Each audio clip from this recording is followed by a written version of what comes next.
So this is session 122. Who would like to give a recap? Who can remember?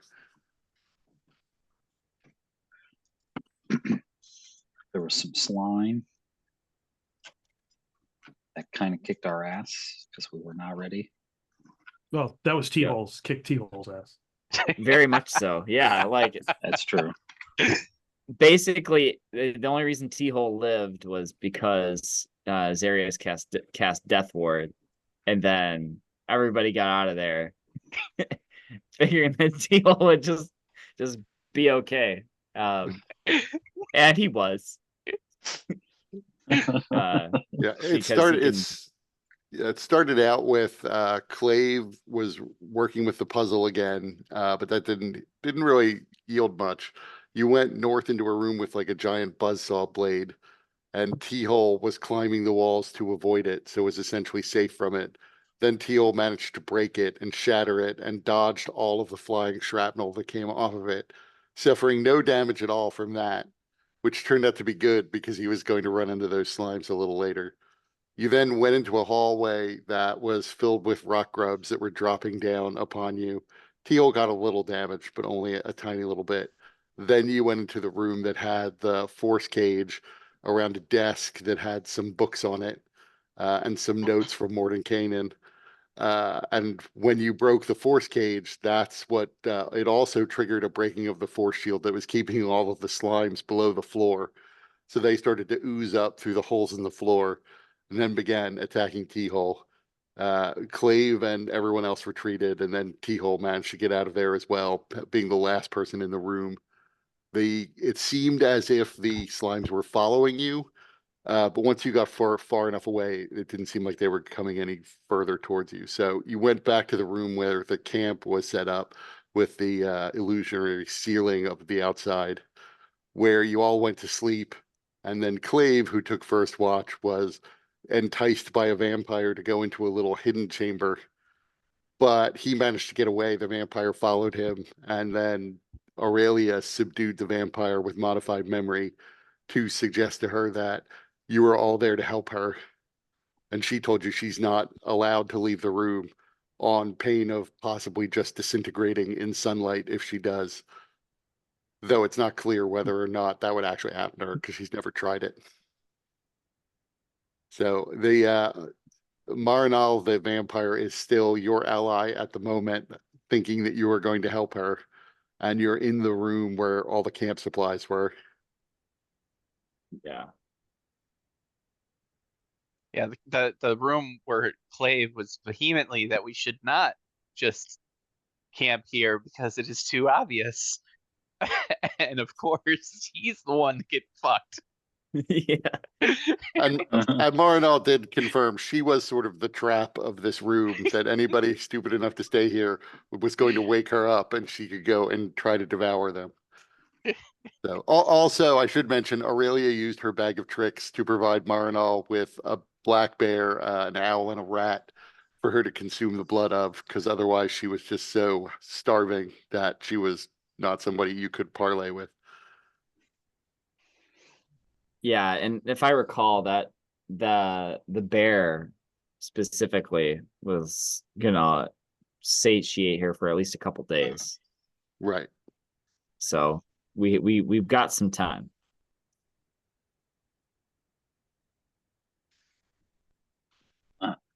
So you are all able to long rest, according to Marinal. I forget if you actually did. I believe I did. Yeah, I did. Yeah, I think so. I prepared remove curse. Oh, that's right. There was some discussion about whether or not you could remove the curse from Marinal so that she could leave the room.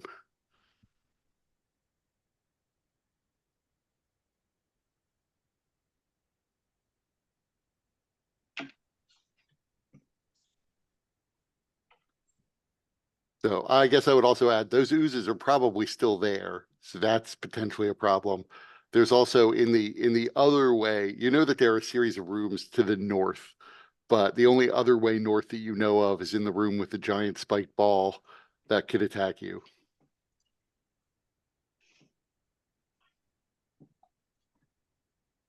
Did we look into this other door past the saw room? No, that's true.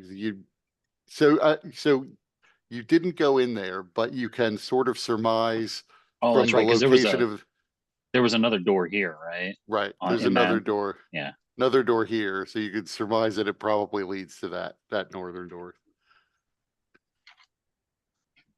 I do recall that. We just assumed there'd probably be more rock grubs in that little hallway too. Right. Or Some other something. similar trap.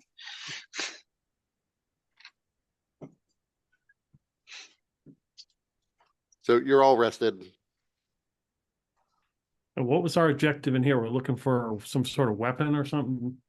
Armory you're of some looking for- A kind. vault. Right. A vault, Right. yeah. The vault, okay, There, the vault. there are items in here of great power that will help Right, people be immune to fire damage. okay. Which is not a problem for me, but you guys.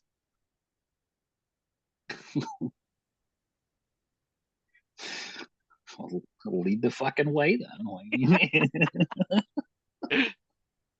He used glaive as his shield. Everybody stand behind Flav.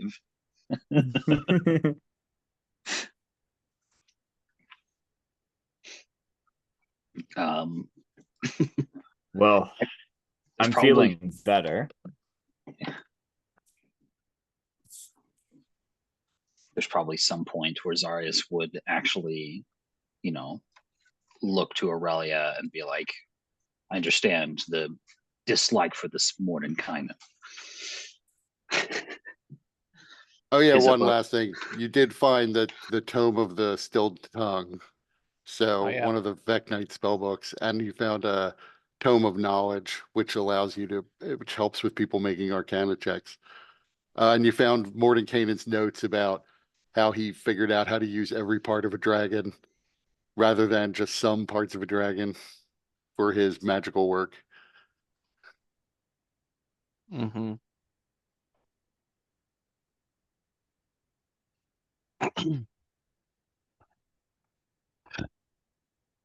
Well, I'm feeling better now that we've had a chance to rest.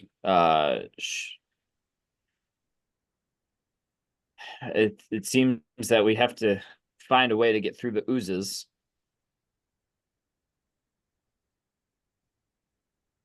Is anybody else willing to take one for the team this time? As he looks at his arms and then the kind of examines the injuries across him.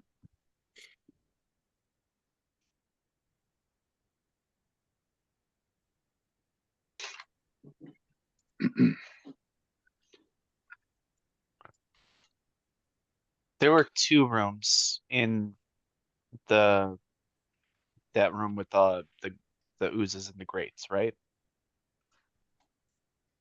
What do you mean there were two Or rooms? two doors. There, we there was hadn't a, tried. right. So, right. There was a door leading south that probably leads back to the buzzsaw room. And then there was a door leading north. There's two doors leading north in the room with the magical flail chained to the floor. Mhm.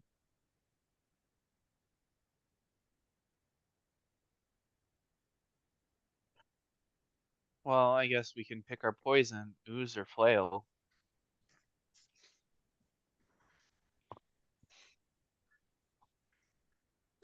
But first we have the other issue at hand is with what we do with Marinol.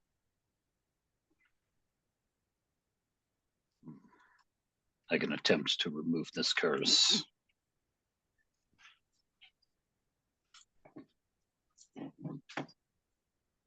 Um,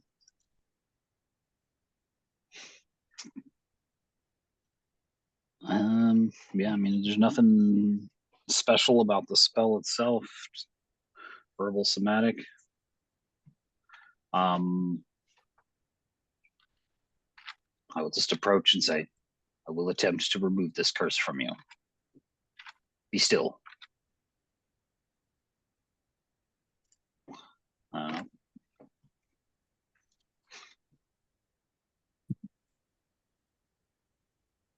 So you cast the spell. She doesn't notice any difference. But she's not sure what she's looking for in terms of what she would feel. I don't, there's, as far as I know, there's not a detect curse spell, so. Well, I guess there's only one way to find out. And Marino or T-Hole would like open up the door to the room where the zombie giants were. And say, after you, milady. She's going to look to Aurelia and say, do you really think this Dragonborn would be able to break a curse of Mordenkainen?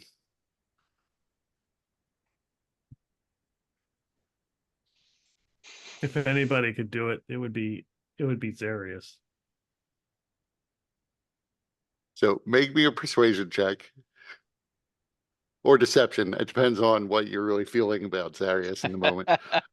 I'm feeling very persuasive. Oh God, garbage roll.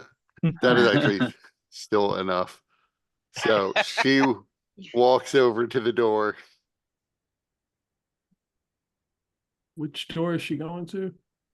He said he The one opened with- up the one to the zombies room. And she steps through and pauses, and nothing happens to her.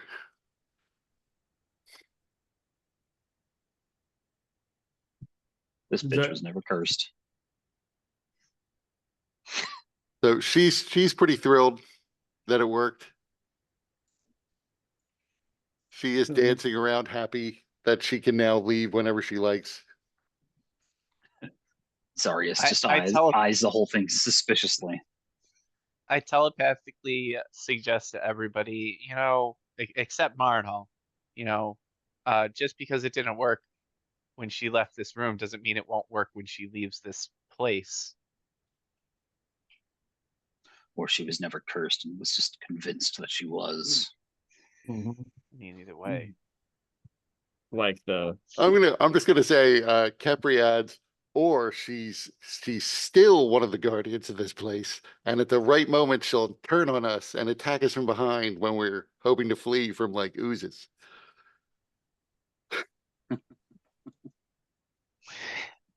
Clave says, if that happens, I have something to address the situation.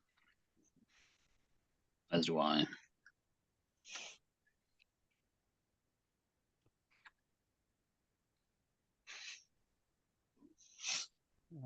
well, So she turns and hugs Aurelia for saving her. As one should.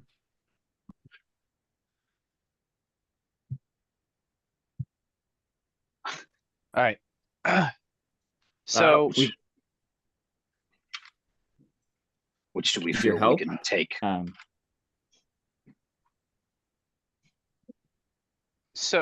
mean, I would remind you, you were able to subdue the it doesn't matter to me which way you go, but you would all remember that all it took to subdue the magic weapon for a minute was to dispel magic.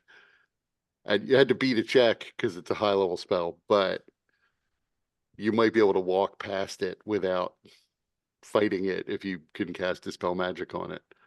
Or I forget if you use the I spear. use the spear.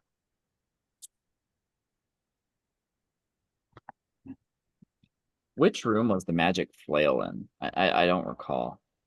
It was in the room to the west here? of the camp room. Yeah. Okay. It's on the map. You should be able to see Yeah. it. Yeah, I see it.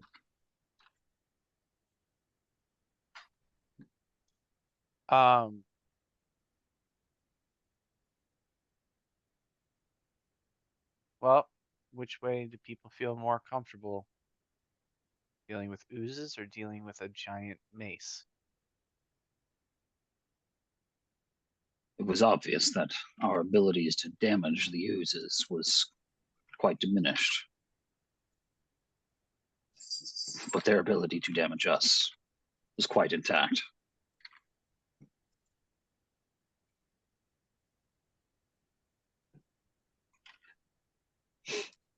Well, then perhaps we'd have an easier time getting, we'd trying to get past the magic flail.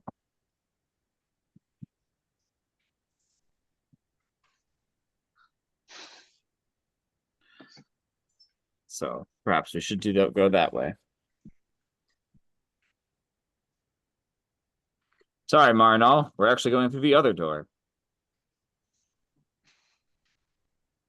He opens it up ahead of her. Or Walks like, through this door and burst in flames. Yeah. Re-entering the room reactivated the curse.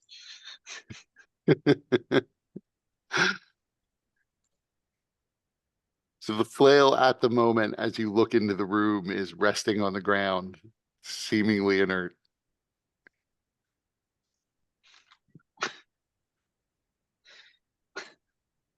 Um, I'm gonna cast major illusion to create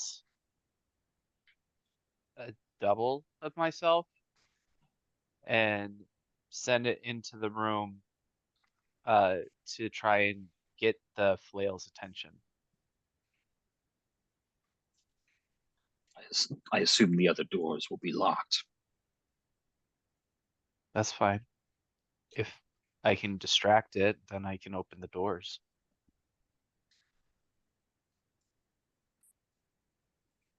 Are these like actual big pillars here in the Yes. corner? Yeah. So you send your illusionary double in. The chain rises up off the ground and it begins striking at your double. I'm gonna make it like try to use the with the illusion to make sure that the illusion can move quickly enough to make it look like it's dodging the attacks and trying to avoid them around this pillar. Okay. It's continuing to chase the illusion. All right. You notice Fit ar- just can it as fit last around? time, it can actually fit around. But you notice just as last time, it is making many attacks at once. Mm-hmm. Have it chase itself around. Yeah, can I have it chase around the pillar to like kind of reduce some of the slack of the chain? I It can. you can. It is very quick, so it can unwrap itself as fast as it can wrap itself around. Oh. Okay. It doesn't seem to be getting tangled. It seems as if Mordecai understood the room. Okay. Hmm. Well, then T-Hall will go Leroy Jenkins and run into it. Who the hell is Leroy? Um, I as shall attempt to get through while it's distracted anyway. But that's not going to help the rest of you get through. So as you enter the room, we should roll initiative. okay.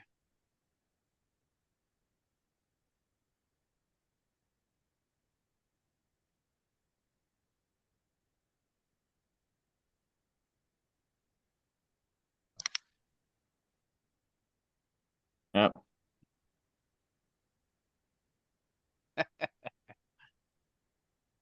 Roll 20 was just being slow. They grabbed the not good one. I'll just change it to your first one.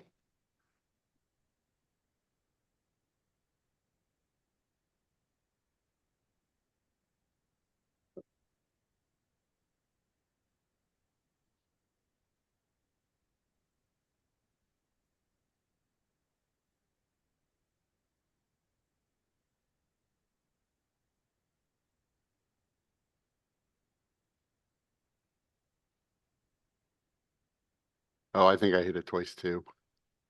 That's what's confusing me. So it should have a 17. So Aurelia, you go first.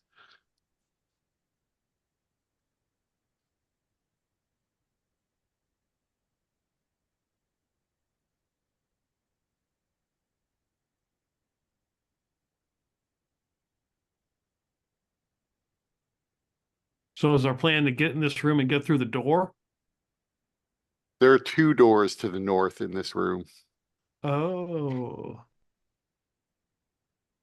Let's pick the right door.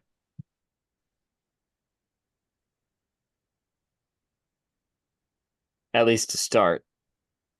It should be easier to get to the other door if it turns out we need to get to the middle one once we're over there.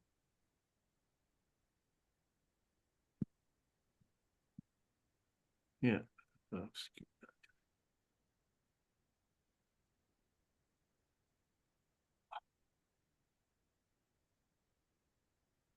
Oh, the doors are closed, aren't they? They are.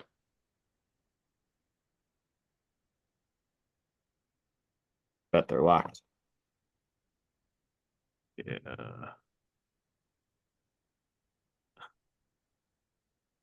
I would have to use, couldn't even a double move.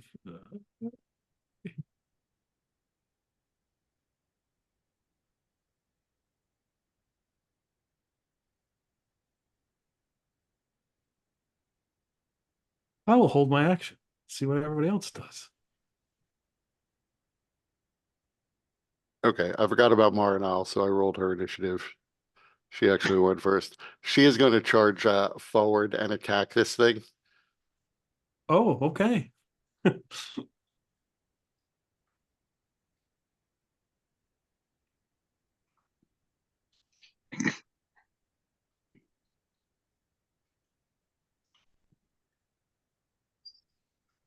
You go, girl. It's just how long was she stuck here? Centuries? Yes. Centuries of oppression just coming out in one frosty swoop. So you can see the chain begins to ice up as she's striking it with her rapier, her Frostbrand rapier. These Uh, like torches on the wall. they're magical lights. They're not fire. Okay. Darn, But it would have that's been her. cool. That's her turn, and now it's the living spell's turn. It is still striking at the illusion, so it's going to waste 2 of its attacks on that, but it's going to use 2 of its attacks against the vampire lady who's right next to it.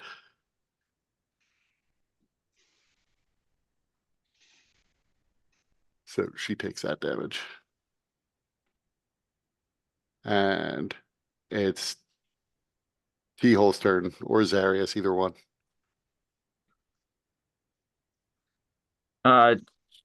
Teal's pretty fast, so what he's gonna do, he can go, and what he's gonna do is he's gonna run. Let's see.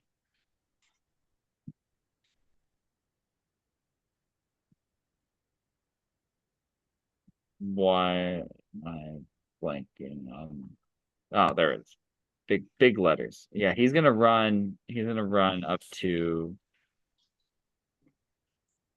He can basically make in just his movement. He can make it to this door here.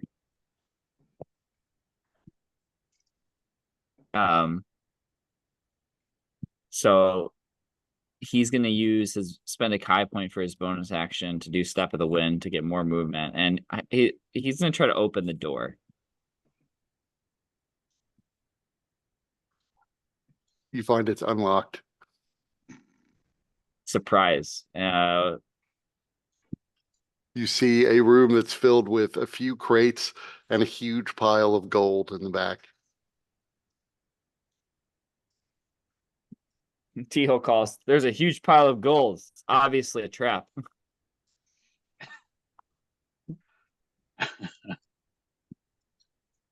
There's an unlocked door. Obviously a trap. Yeah. Then he's gonna move. He'll be able to make it to the other door.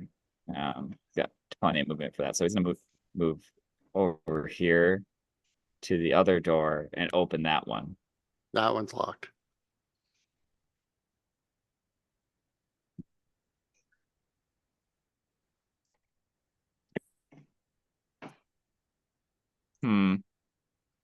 What kind of door is it? You're not sure. I don't think you would know what it's made of. It's some form of wood. It's pitch black and it doesn't appear to be painted. Okay.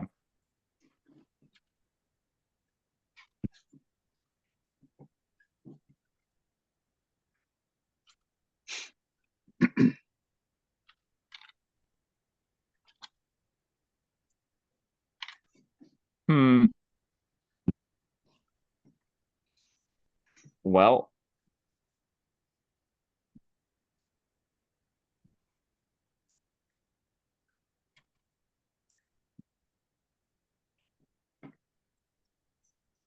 I I'm gonna use my action to take the dodge action.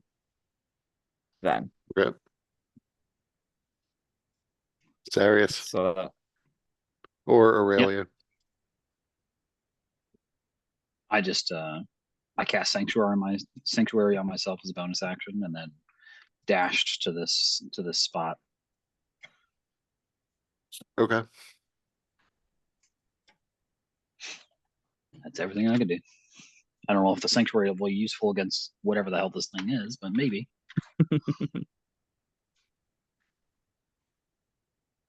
So Clave.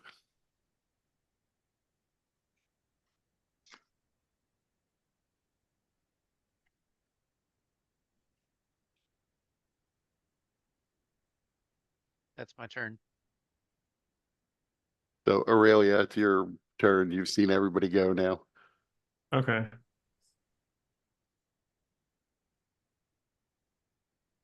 Let's see, where are we?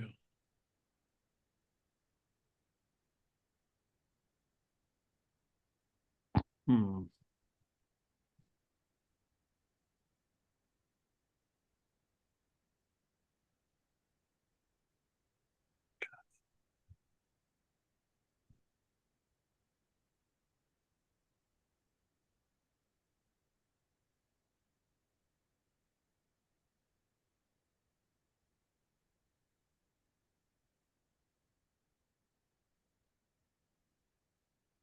I'm gonna use the dash action, move there.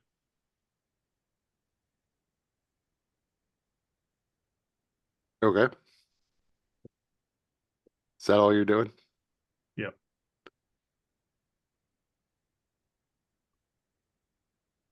So Marnell's going to attack again.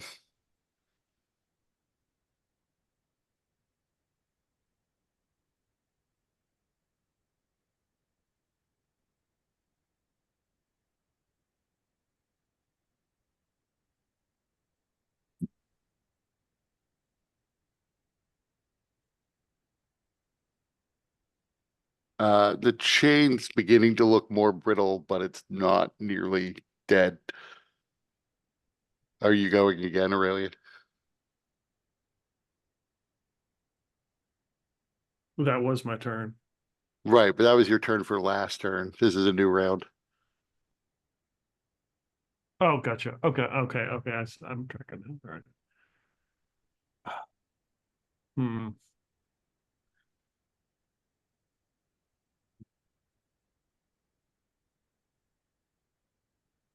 We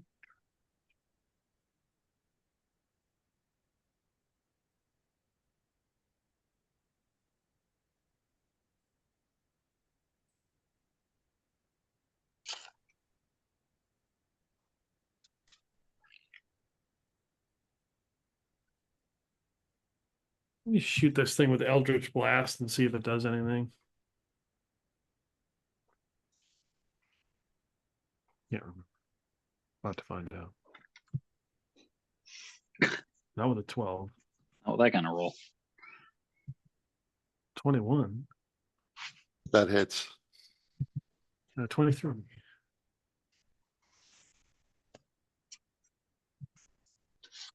Those both hit. It seems to damage it. Okay.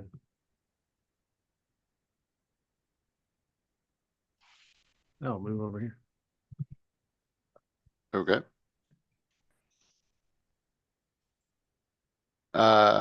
Seeing you now, the party has begun to swarm through its room like ants. and it knows it's supposed to defend the room. It's gonna take one attack against the illusion, which will dodge it. But then it's gonna hit Marinal, T-Hole, and Clave because you're closest to the doors. Marinal, miss. T-Hole, Oh, it's a hit. Clave. Sorry, I had to step away. What's the attack roll? 31, It's a 23 damage. I'm gonna use my illusory self to cancel that hit out. Okay. And it's T-Hole's turn.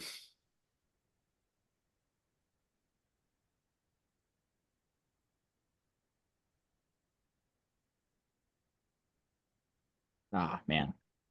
Well, I'm gonna take that 19 damage. And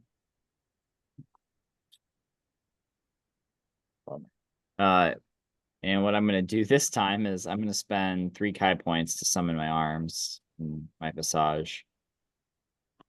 So I could reduce those next time. And as my bonus action, and then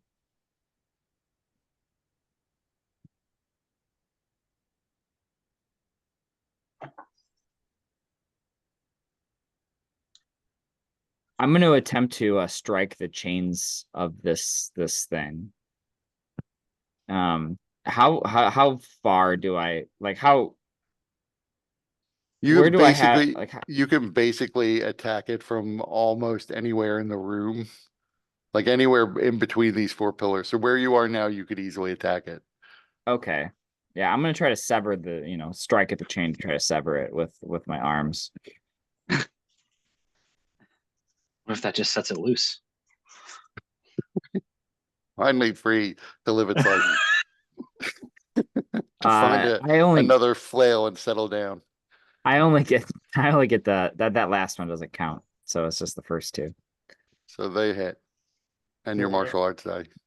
Don't want to Yes, do thank modify memory and tell it we came here to rescue it. If it follows us one day, it too can have its very own ball and chain.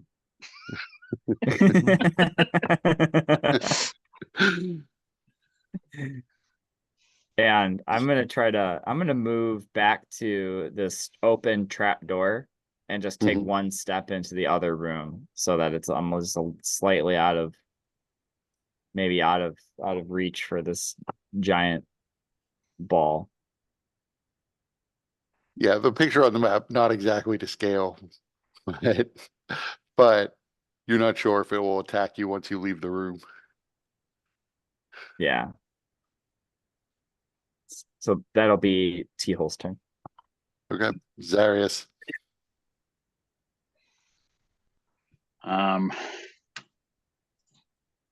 I mean, it left you alone, so it might be that you're completely behind the pillar, so it's ignoring you. It might be you're just far away from the doors, so it's ignoring you. You're not sure why it didn't come after you or Aurelia. Obviously, it doesn't have eyes, so it probably senses you somehow.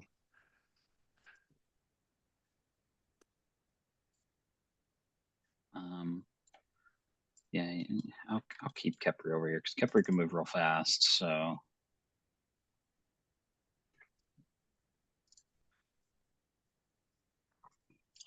I'll be here. What is unclear is whether or not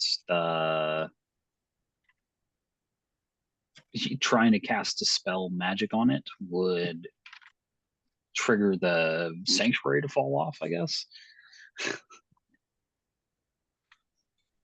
What does Sanctuary say?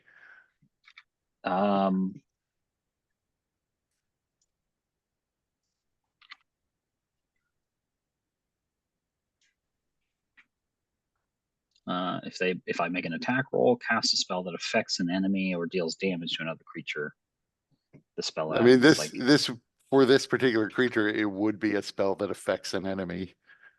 Okay. Then I will not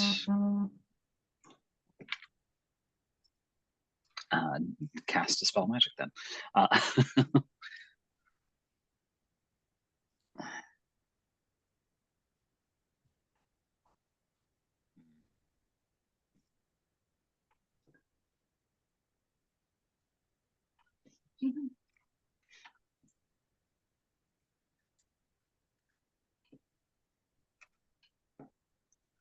Yeah, I don't know if there's a ton I could do.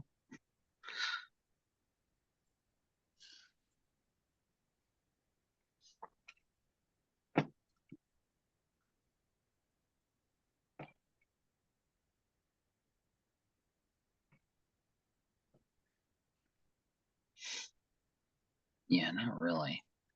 Not in this particular instance. I'm not trying to deal with this thing. I don't want to like affect it until I know we can't just like go through this door. Let's see here. What was the movement to get here again? 55. Okay.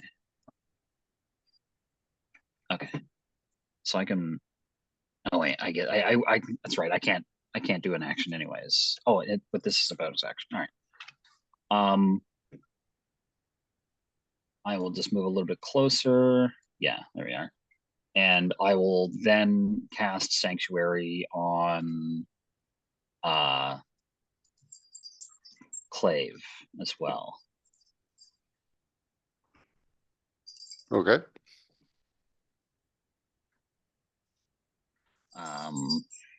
Yeah.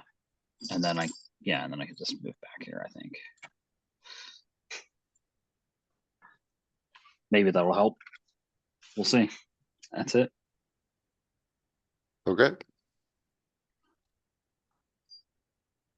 Clave.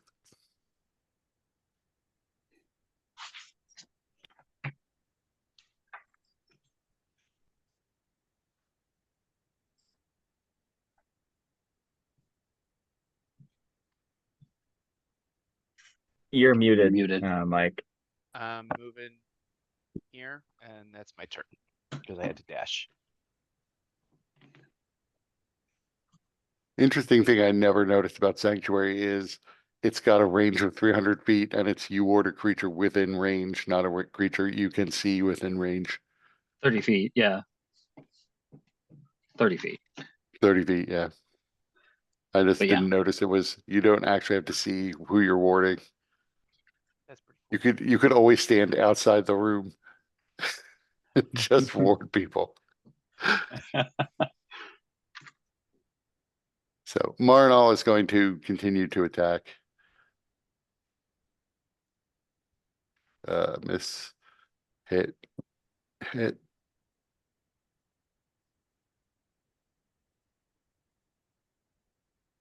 You notice it's not actually, it's looking kind of more and more damaged now as people keep hitting it.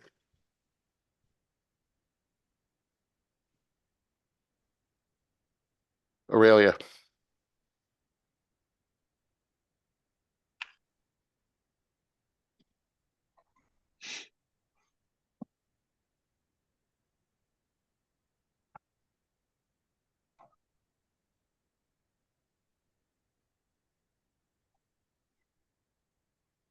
Eldritch Blast. 13. That's a miss. 28. That's a hit. 27. I'll move back behind the pillar.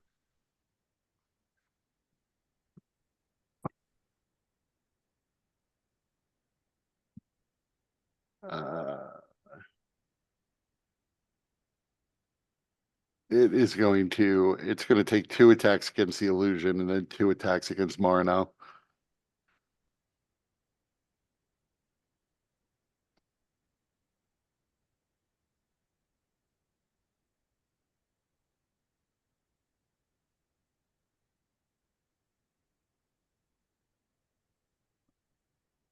Heal.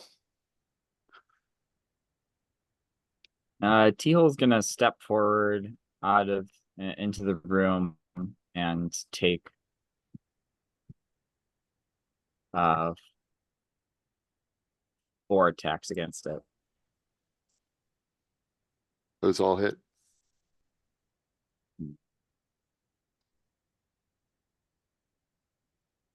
Just continuing to like pound away at this thing to see if it can make a dent. Does it You seem like the attacks are effective? Yes. In fact, it seems like you did a great amount of damage to it. It's not exactly about to fall apart, but you could see the magic that's keeping this spell alive is waning. Okay. And then he's just gonna step back and retreat to the spot that he was in. Zarius.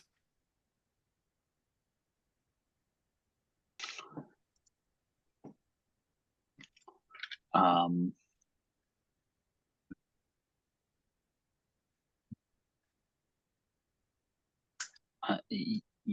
my turn again. Did it do anything? Did it not come at me? It did not come at you or Clave or Aurelia. It focused its attacks on Clave's illusion and on Marnal. Okay. Well, this tactic seems to be working, so just look to Clave. Do you need anything? Can I get you a drink? I'm good right now. About to open this door. I'll just take the dodge action. Or yeah, I'll just ready an action to move through the door when it is opened. How about that? Okay. Clave's turn. The door's locked. That's what T-Hole found. Is it what Clay finds? If you walk up to it, yes, I'll cast knock. it opens. What I see In the room inside. beyond, you see 2 buzzsaw blades spinning in the wall, and some detritus around them, including a bush growing. In the far distance, you can see another door leading further north. The blades appear to be coming in and out of the wall so that it would potentially hit anybody who passes by them.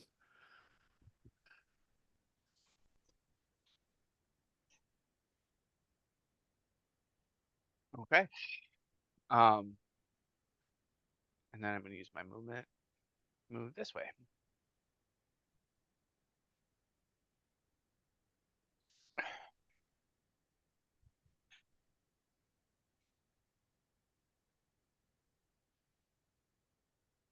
That's So my that's turn. it. Okay. All right, I'll heals a little bit and then she will attack again.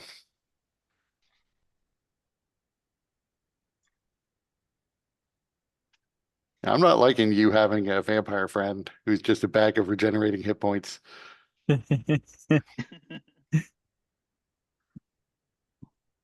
All good things will come to an end.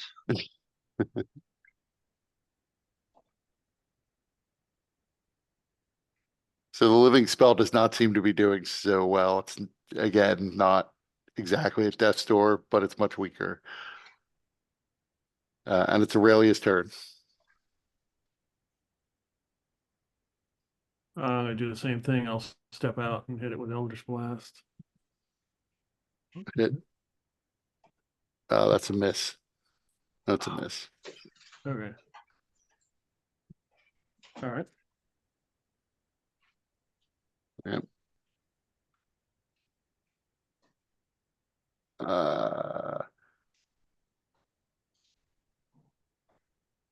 So the living spell is going to attack the illusion. And then it's going to attack Marinal twice, and it's going to try to attack Clave. So let me do the one against Clave first, since it has to make a save, and it probably will fail. It failed. So it can attack Clave. It's just going to attack Marinal.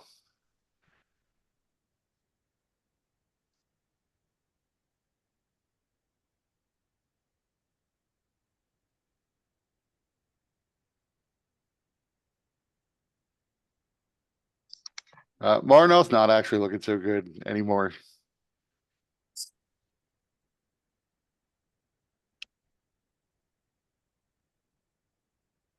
But she will regenerate. Teal. He's gonna do the same thing, same plan. Step in and try to hit it. The 19's hit. The 16 does not. Okay.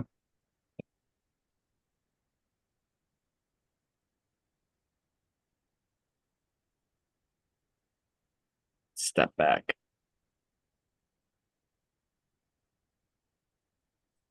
That's his turn. Now it's looking like you could probably kill it in a round if you hit it that hard again. Zarius.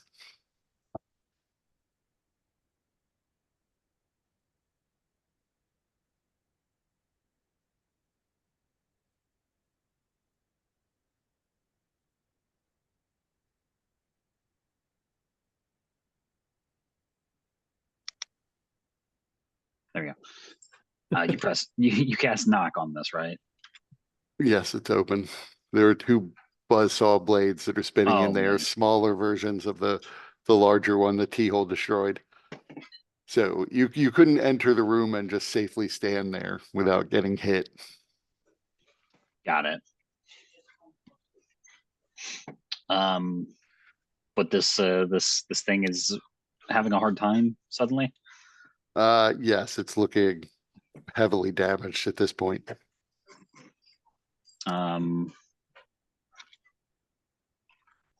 Then I guess I will see if I get a stat onto it. Then I will toll the dead.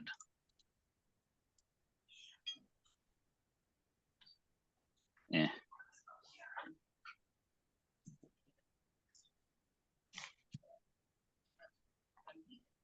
Did not make it. It is clearly beginning to break up completely. If you'd done more damage, you might have gotten it. Yeah, I rolled a 1 and a 3. Clave Yeah. could steal the kill and get all the loot. Hmm.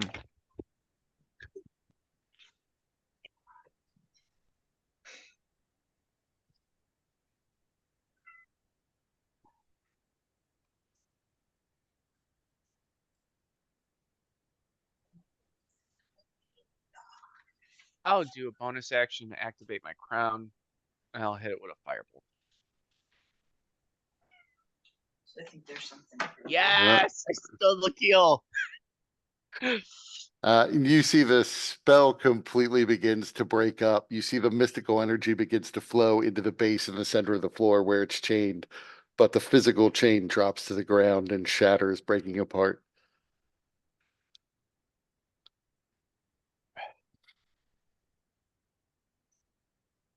Nice work.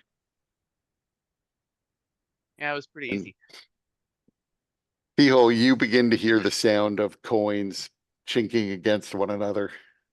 Oh shit, it's a coin golem. Yeah, he like slowly turns around. You know, to see. You see the entire pile of coins is like moving in your direction. He's just gonna run. He's gonna run this way.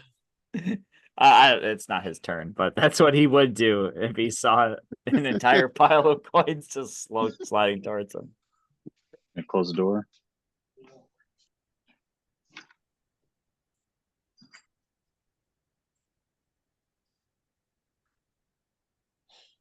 So They have a coin golem.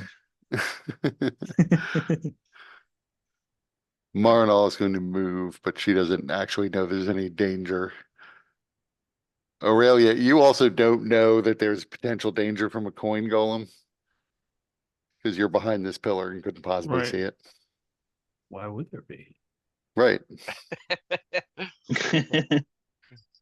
Uh, I'm just gonna go here over here and investigate the chain and did it all get destroyed? Is there just remnants left, just pieces? I mean, there are, I wouldn't say it's completely destroyed. There are definite breaks in the chain. And the magic that was flowing through it, the living part of the spell is gone. So it appears to just be an inert mass of steel.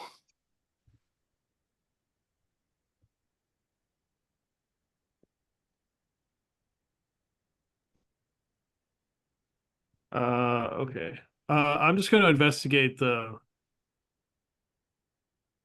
chain and, if there's anything of note, like there are runes or stuff or something on it or anything. I mean, there are definitely runes carved into the chain and to the head of the morning star, as there Okay. are on the base that it's chained to in the center of the room. And in fact, Okay. on the base in the center of the room, you can still see residual magic glowing in the center, like a glowing green orb in the center of the base Okay. that's pulsing. Yeah, I'm afraid this thing is gonna like reanimate itself. So I'm gonna, I don't know. I don't know if I would know any kind of magic that would allow that to happen. You can make me an Arcana check.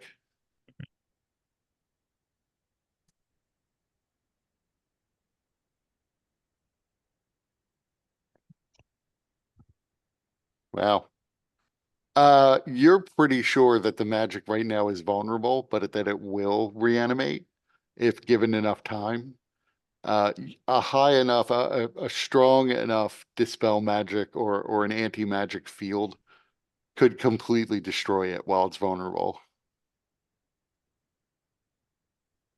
Okay. So basically, a dispel magic that was, either upcast to at least 7th level or where your spellcaster check was higher than 17. Do I have any idea how long it's gonna take to reanimate? You would guess it's going to take it a while, like a day or two. Okay. Okay. No rush then. Yeah. I will relay that. It looks like this thing's gonna reanimate, but I think we've got enough time. What about what's in there? There are coins and they're moving.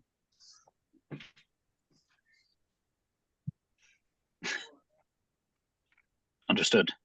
So is Aurelia doing anything else? No, it's all I'm gonna do.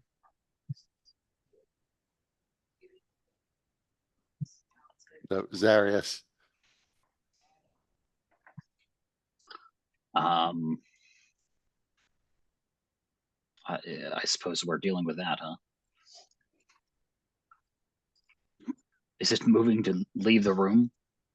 It appears to be moving in Teal's direction, but that's also the direction you leave the room from. Right.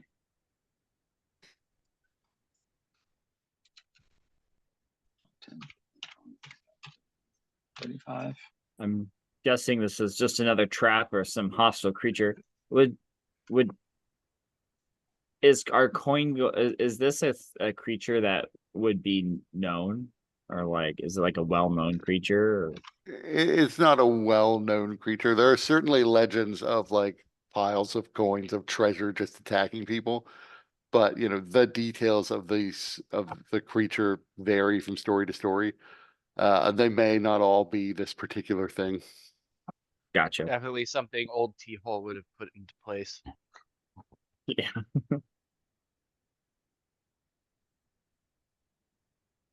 So Well, Zarius. yeah. I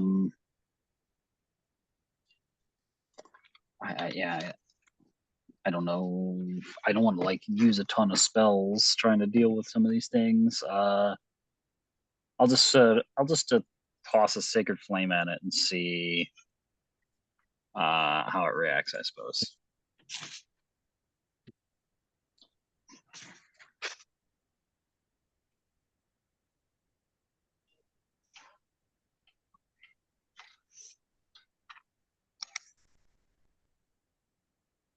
It failed its save. Neat. And it is a flying pile of coins, but as near as you can tell, it took some damage from that. Does it flies? It's flying? It is moving on its own, so a lot of coins are literally flying through the air as it moves. It seems like it's almost being held together by some telekinetic force. Cool. That's it for me though. Okay. T-hole.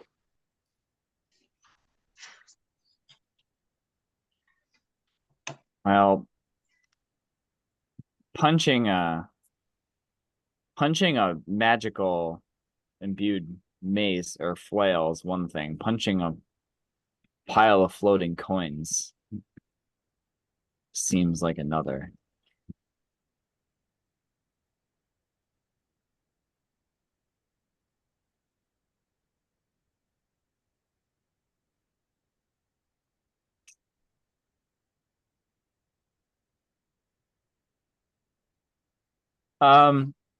Taking a step forward, is there,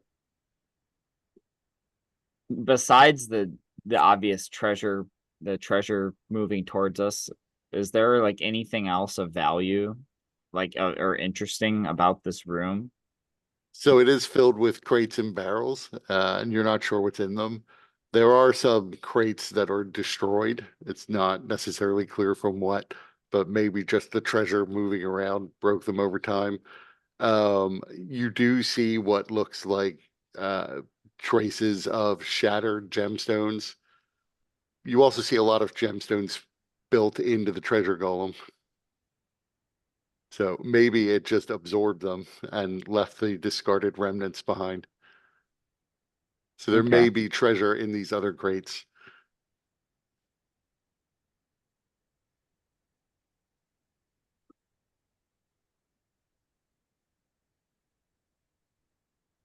In Well, fact, he make me an insight check. okay. Insight.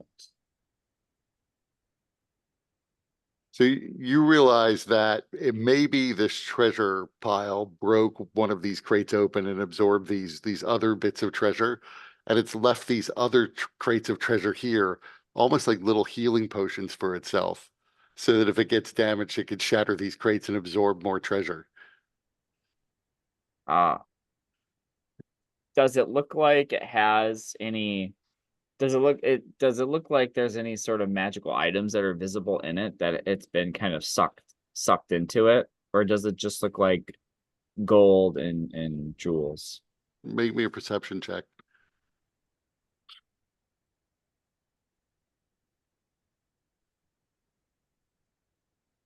Oh, pretty good. All you can see is gold and jewels. You're pretty sure it's just monetary value treasure. Okay. If that's the case, then Teal's will exit the room. Should have movement to do and shut the door. And he'll turn to Zarius and or at least into the direction. He's like, well, I don't think that I don't think that I don't think that room will really further our goals. Doesn't seem to be any sort of magical items in there. It just seems to be treasure, gold and jewels and such. And it seems that it has left itself additional stores that it can use to replenish it if it takes damage. So I think it's best if we can just, if we're able to avoid that and maybe just leave the room alone, that might be for the best.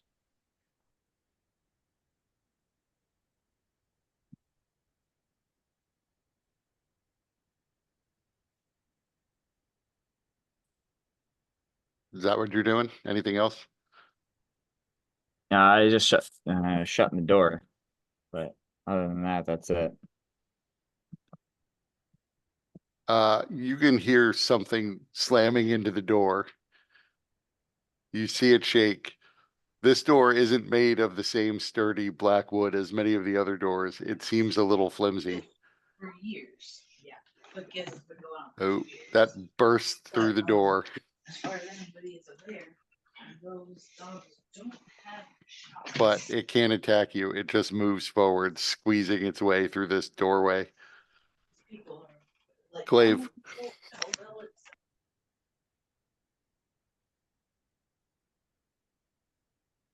Um.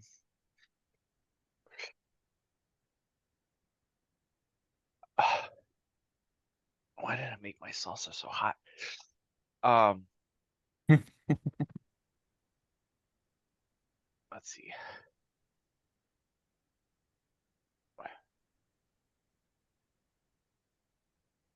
I'm gonna go.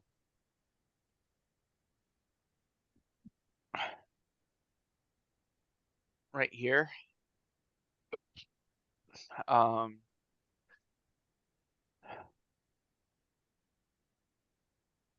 And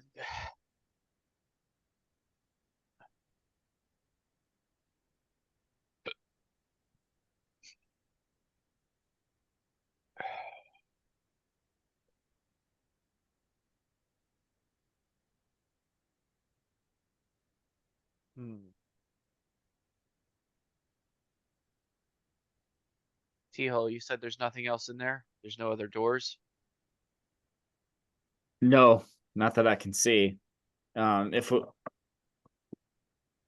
we should try to look, we should try to move this, if it's going to continue to attack, we should try to move it away from here. And lure it maybe perhaps to the other side of this room. Or we can just not deal with it. Clave cast Wall of Force to create a barrier to prevent the golem from coming through. Okay. You've blocked it behind a wall of force.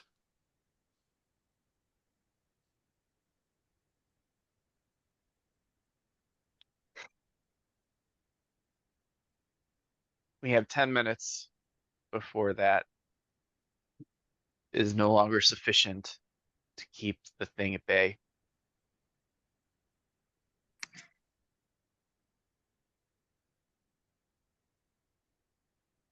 T-Hole, the other room, it's full of well, saws. So you dealt with the other one, maybe you could deal with these ones.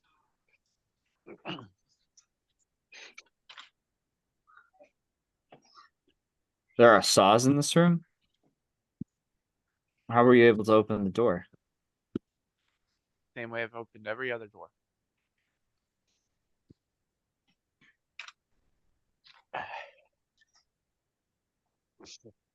That's right.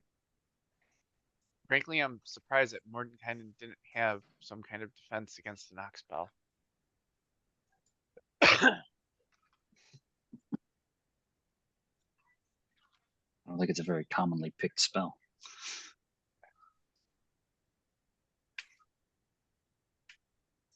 I'll be See, honest, I'd use it on Mordenkainen- every single wizard I ever play.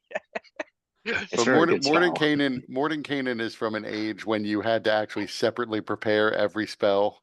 So if you wanted to cast knock 3 times, you had to prepare it 3 times. Right. He's very old school.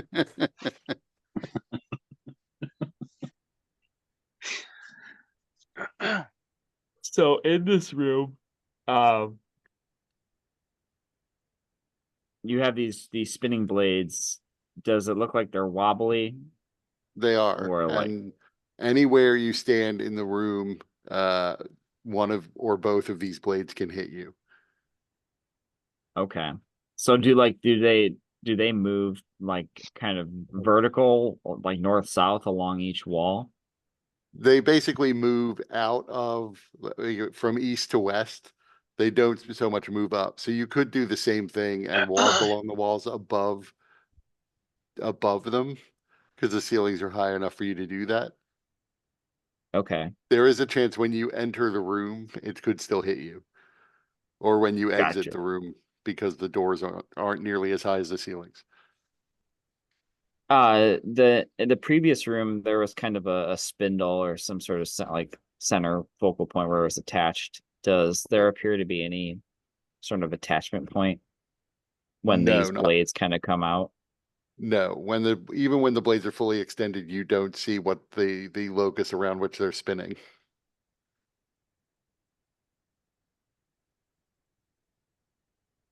Hmm.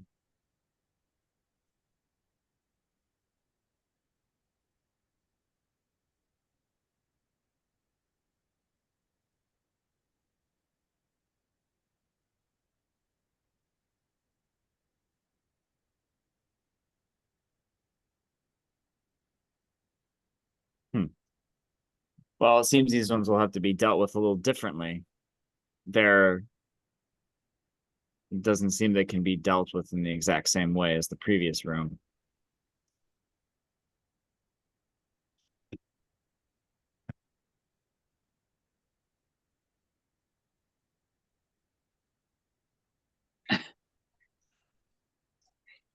Can you check the door on the other side? All right. So he will try to run. So, He will try to run along the wall. as you enter the room, make me a dexterity save with advantage. Because you'll only be. Do you want to use an action point?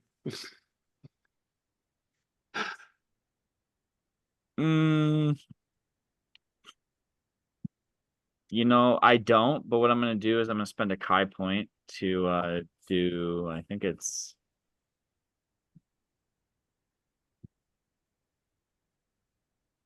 one of my monk abilities.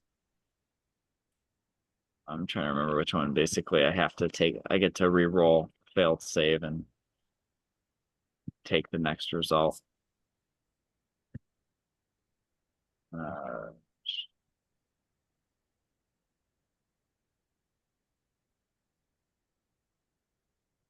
Diamond Soul, that's it.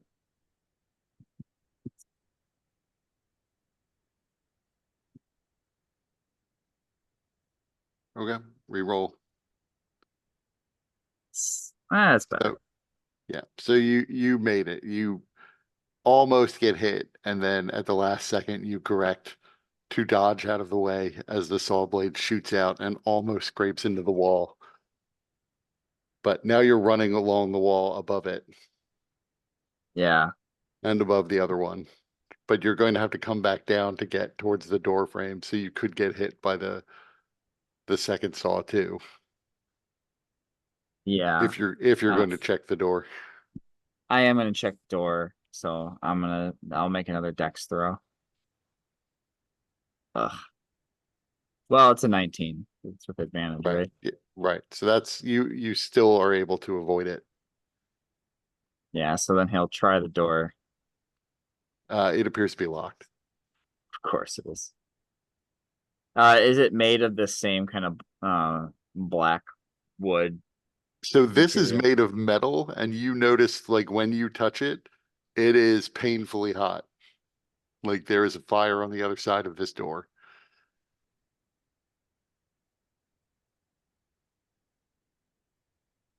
Okay. Let's see.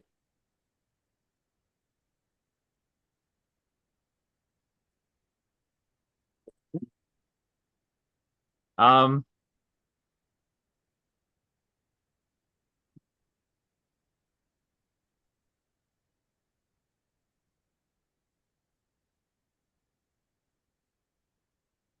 I think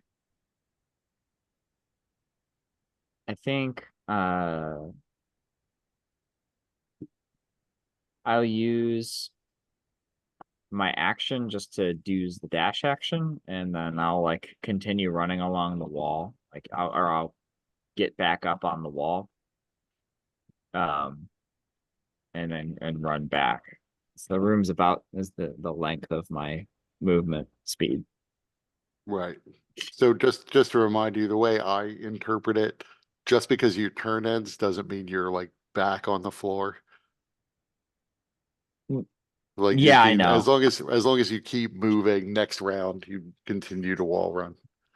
Yeah, I know, but there's I don't think there's anything that I can necessarily accomplish Okay. to stay in.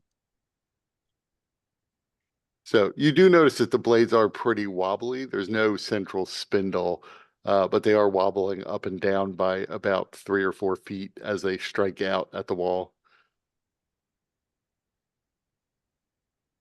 And you notice Do they they- do occasionally glance off the floor. And they're just like hovering in the middle of the air.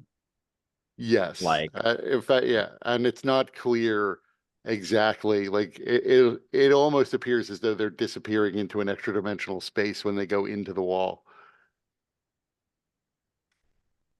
Mm.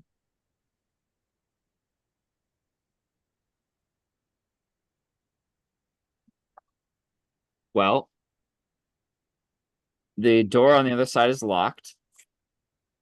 It is incredibly hot to the touch, almost as if the other room is on fire, or there is at least something very hot in the other room.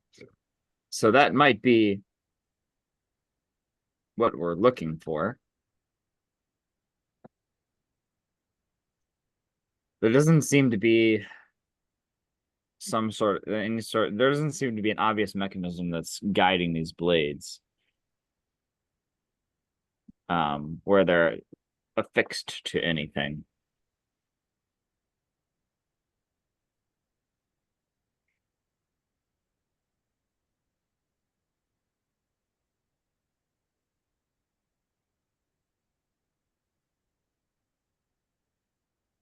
I don't have any good ideas. All that to say. Unless Clave, you're able to, there's some ability you have to summon pocket dimensions that these blades can push into a pocket dimension instead of us.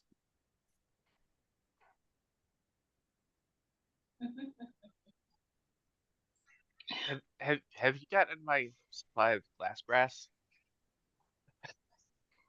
What have I ever done to make you think that I had some capacity to do that? So bad. I don't know, you're pretty creative. You seem like that'd be something you just up and do one day. Could I attempt to dispel magic on one of them? Yes, you could try. Then I shall. I'm not going to worry about upcasting it at the moment.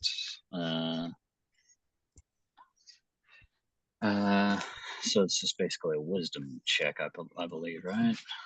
Yep. D10 plus your wisdom modifier. Or 1d20, I mean. Yeah, D20, yeah.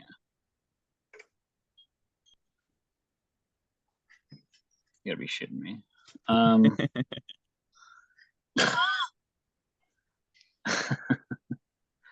You know what? I'll use one of the action points. Are you Well, casting it, just to be clear, are you casting it on the blade or on the extra dimensional space it's going into? Uh, the space, I suppose. Like, Okay.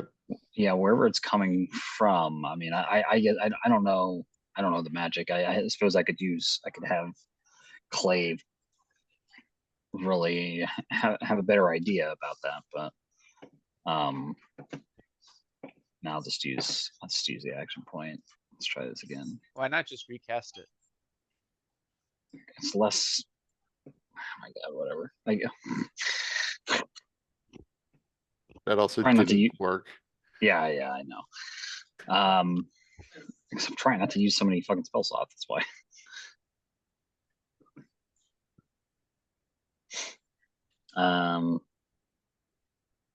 Yeah. All right. Well, it didn't work.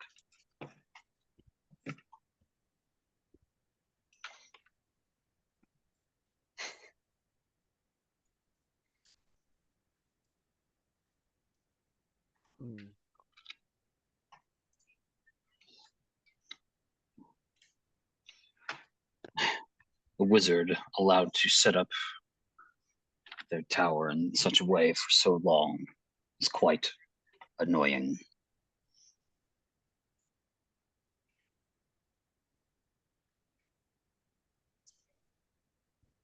Hmm. I mean, there's things that I could possibly do, but as long as I'm concentrating on this wall of force to keep this coin monster at bay, I'm a bit more hampered.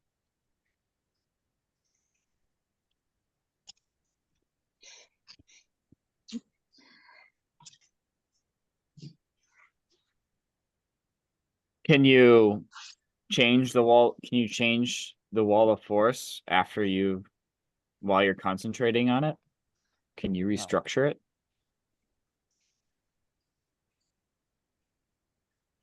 To do that requires much more skill than I'm capable of. I can do that with illusions because of my capacities with that magic specifically, but not with the wall of force that I'm creating. Let's see.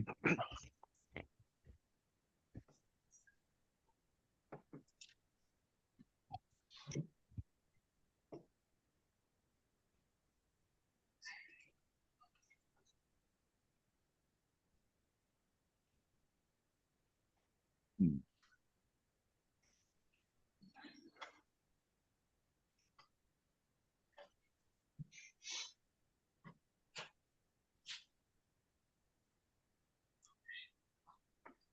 Your wall of forces clock is ticking as you consider what to do next.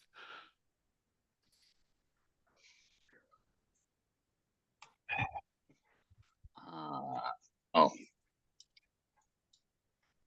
Perhaps we could use the wind walk.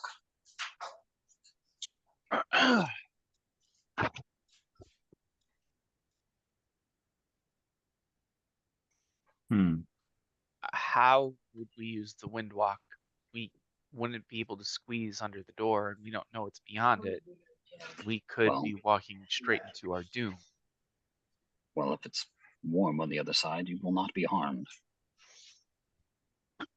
That doesn't mean you won't be, and that doesn't necessarily mean that I won't be. I mean, just because it's warm doesn't mean that it's like something that couldn't hurt me.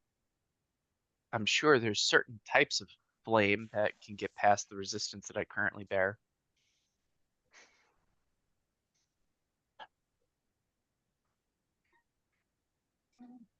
Uh, there is no good choice.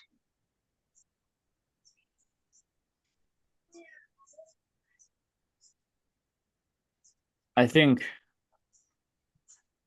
it may be possible to, at least with the to deal with our coin, the coin monster.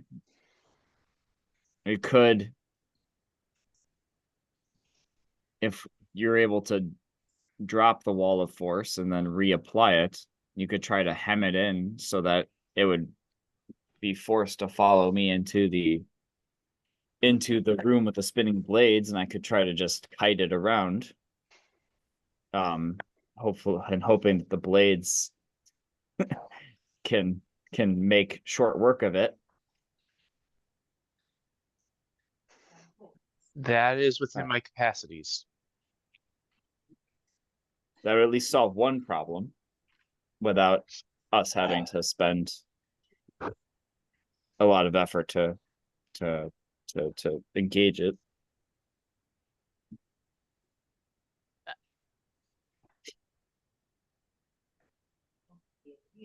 It's strange to hear you put yourself on the line.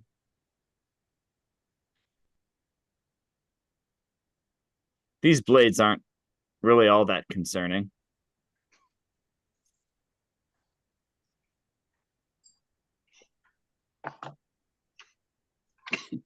Yeah, T-Hole could just use his circus act to run around the walls. Just pull But a I will Roger take- Rabbit, like it right at the beginning of the movie. Yeah. Get a Exactly. teapot on your head.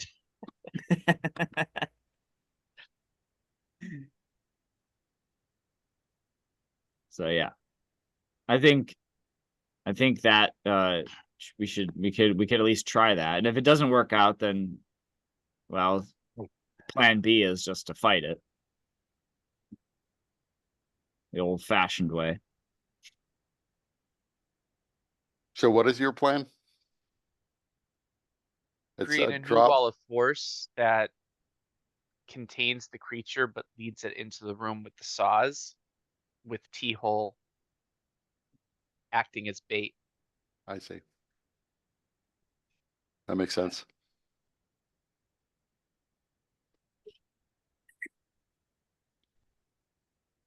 All right. Well, I'm ready whenever you are, T-hole. It may be easiest if you put yourself close to the creature. Then that way it may more easily be led by you. Yeah. All right. T-hole will just step out so that he could be in view of the creature, and then maybe make a face at it. Stick his tongue out at it.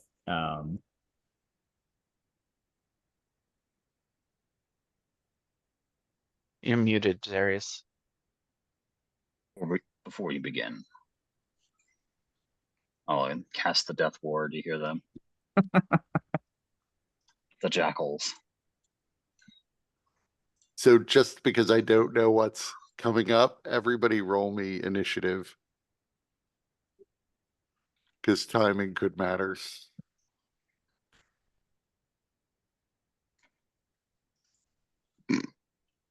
Are you kidding me? Well, I inherently have to act first, if just to Right. set it up. So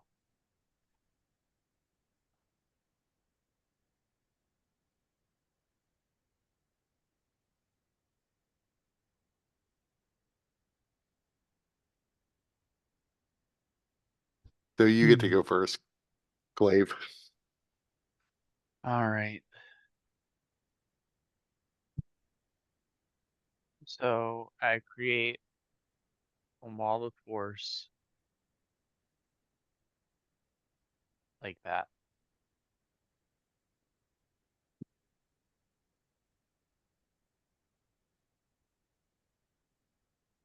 So that Okay. immediately ends the other wall of force.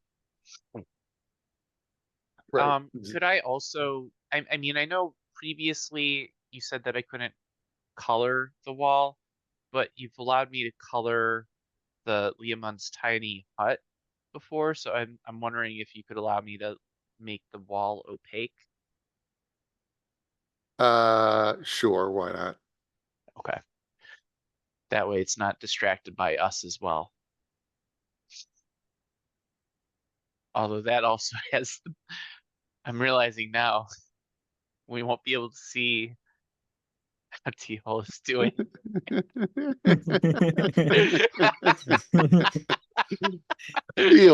Teal's like banging on the wall. Can't hear it. Can't hear it either. Glaive is like, So- well, that takes care of two problems. I've been waiting all season for this. So I'm just going to assume that this is really now T-hole and the monster and the blades, unless somebody tells me they want to do something. So I'm going to skip Zarius and Aurelia, unless you have something you want to do. The only thing I would do is check Marinala. Is she healing? Is it obvious she's healing back? Yes, she regenerates. Okay. Call it Iron Pyrite, T-hole and run. Taunt it.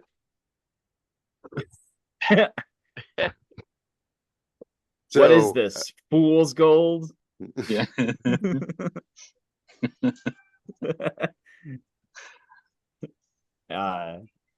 Yeah, T-hole I can see it a little bit. right. said, "Hey, you," and then kind of start motioning, kind of disappearing this way, trying to lure to taunt it or to kind of lure it this way. Yeah, but I'm not gonna go into the room yet. But I'm gonna attempt now that the wall is opaque, and I can't see through it. I'm gonna test out that the telekinetic connection still functions. So I'll try to reach out to everyone else, or at least through Clave anyway, to see if they can hear me. Hello? Flip the clave. I mean, I don't think Wall of Force blocks telepathy. Doesn't mean you have to allow him to talk to you. It's true. This You could- this has been what I've been waiting for. You can just pretend that the wall of force blocked it. I'll let him be silent for a minute to make him think, uh-oh. But then I'll be like, yes, I can still sense your thoughts. All right. You had me worried there for a second. So anything else you're doing? I'm just gonna hold my action. I'm gonna hold my action until the creature basically gets within 20 feet from me, and then that'll be it. Okay, so it does begin to come out. It's squeezing its way through this little channel that it has. So now it's about 20 feet away from you. And that's when I'm gonna use my action to use dash action, and I'm going to do my thing and run along the wall, which I'll get till about here, the center of this blade. So as you re-enter the room, make me another deck save with advantage.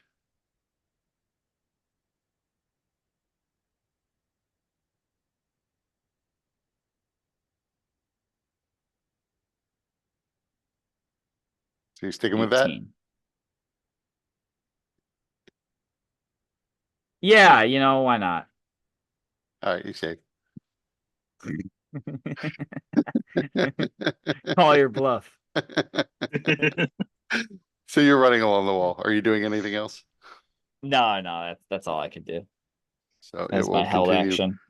continue its turn. It makes it to there, and then it's going to double move following you. And then it has to make its deck save without advantage.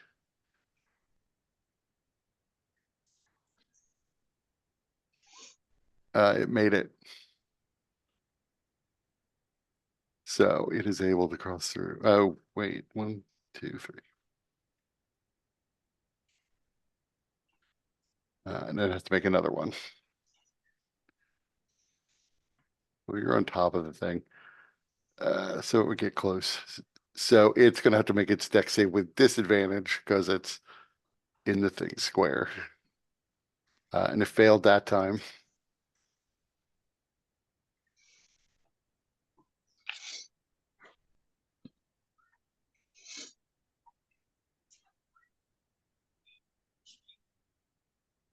So you see coins go flying and scattering against the wall. You also see the blade itself is sort of pushed down by the weight of this creature and begins scraping against the floor and taking damage as it is going to strike out at you. I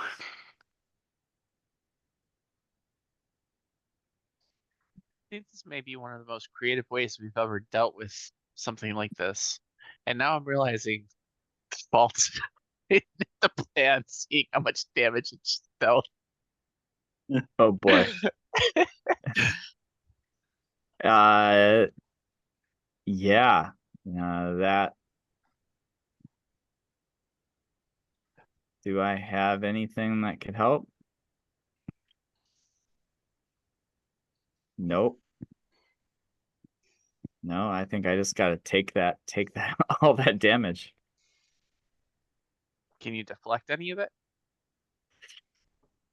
No, don't have evasion. Oh wait, no, I do have evasion. Duh. But this isn't a No, yeah, save. that's This is an yeah, attack that's roll. yeah. I don't have anything that can I can deflect not bludgeoning damage, but I can deflect like uh energy type damage. You don't have that ability to like use your reaction to take half damage or whatever. No, that's Krogs. Yeah, It's not I know monks. there was some overlap in some of the ability, but Yeah. Just constantly take the dodge action. Yeah. That's your only hope. I mean, Yeah. the good news for you is where it is right now, it is potentially going to get hit by both blades every round. Because it's in that no man's land between the two where it can get hit by both. Bad news is it can still reach you because it's huge. It's a very large size creature and it can extend outward further than most other creatures. Yeah. So I'm just gonna have to eat that damage.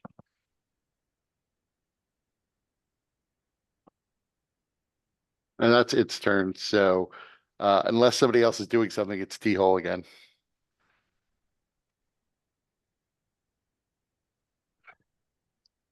What does Marna think of our all of this? I mean, she assumes you know what you're doing. You came you came here to save her. You must have had a plan. Poor assumption.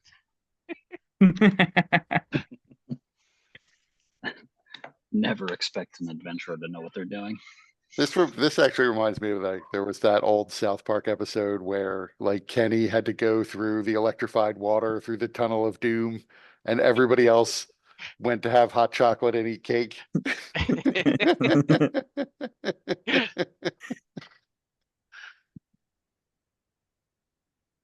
So T-hole, your turn.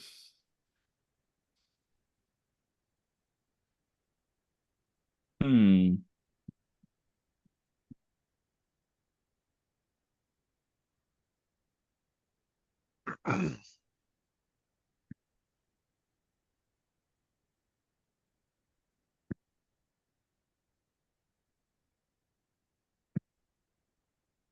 Well,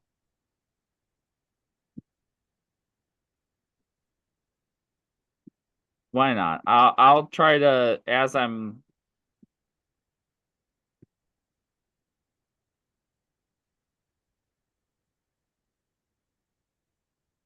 Yeah, you know what I'll do is I will use my action to punch it. So you take those rolls; those are hits. But I would point out that if your plan is to move away from it, you're probably going to want to disengage, or else it's going to swing at you again. Ah, So balance that into your use of your action and bonus action. And you do have to move in order to keep wall walking. yeah. So I am gonna move. I was gonna take. What I'll do is I'll use a Kai point to disengage. With Step of the Wind. Okay. So you're hitting it then. Yeah.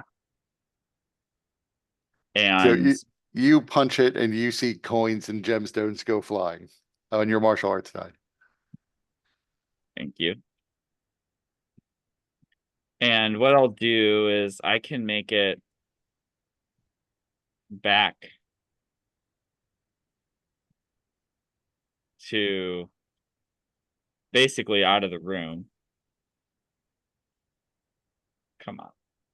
There we go. I'm gonna make it out of the room.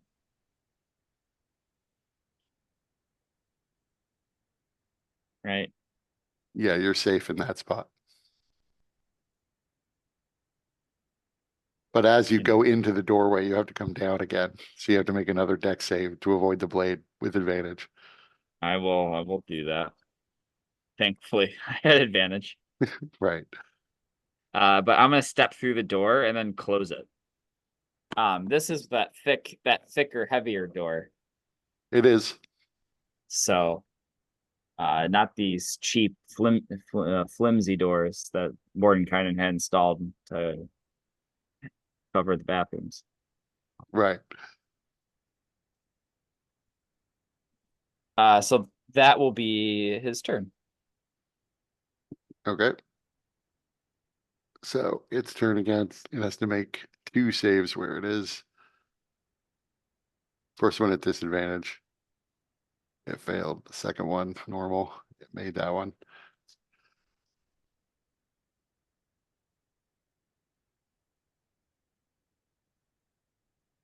You hear more grinding from the blades as the weight of this creature is pressing it into the ground. But it is going to try to follow you. Then it will get to there and the door is closed. So it then slams into the door. Well, can do 2 things, I guess.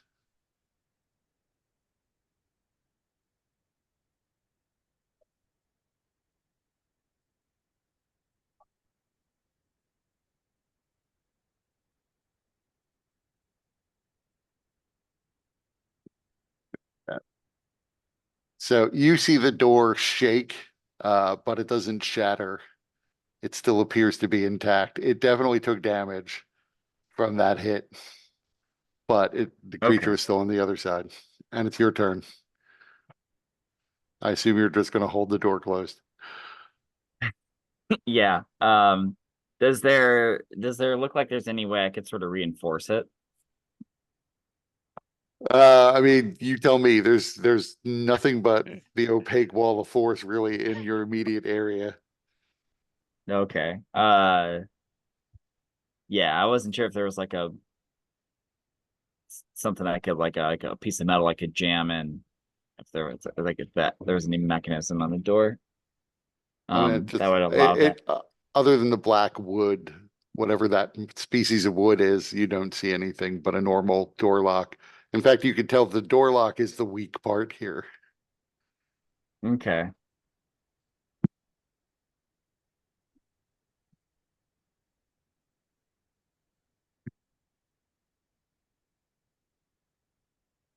Yeah, I guess I'm just gonna try to hold the door closed. And I will hold my action. Uh, hold my action. For if it breaks through the door. Okay. And I will say to the group, this thing hits like a truck, or this thing really hurts. We might need to go to plan B. I've trapped it in the room, and I hope it'll at least whittle it down more, but we might need to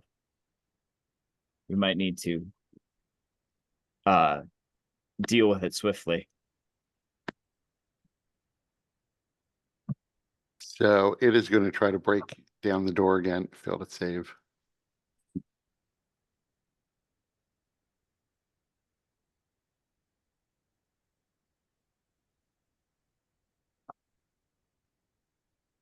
The door shakes again, but it still holds.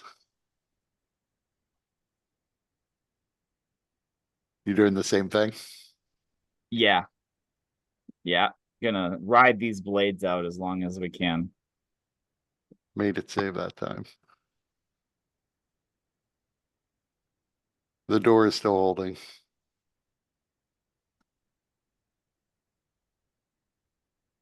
Yeah, same thing. Failed its save.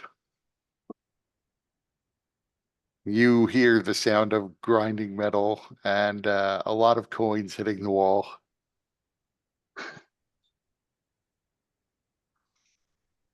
And you begin to hear the sound of what sounds like almost like tapping as the entire door begins to rattle in front of you. You're not sure what is going on the other side, but it sounds, I mean, from your perspective as a player, it sounds almost like machine gun fire hitting the door rather than a giant slam of coins. Okay. Does it feel like, I mean, so it feels like a lot for T-hole feels like a lot smaller pellets hitting it rather than just a giant thud. Right. And the door is Um, taking a lot of damage. he's gonna step back. He's gonna step back out of that way in case the door happens to blow. And it has to make its save again for its turn.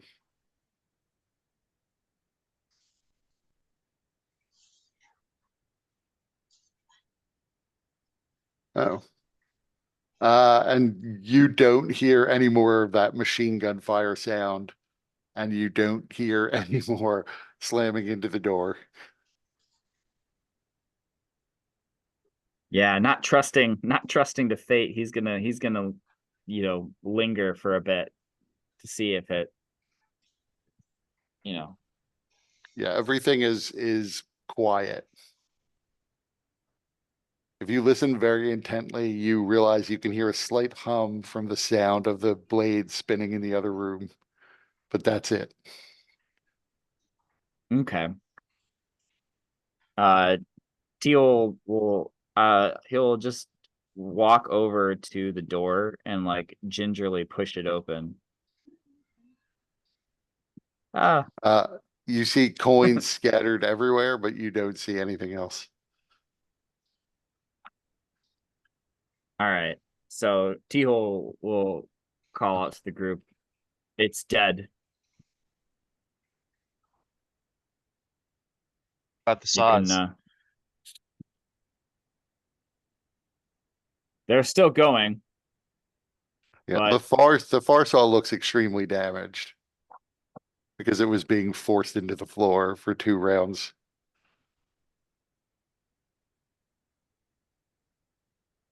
they're still operable. But they did take some damage in the exchange. We can at least examine the other room.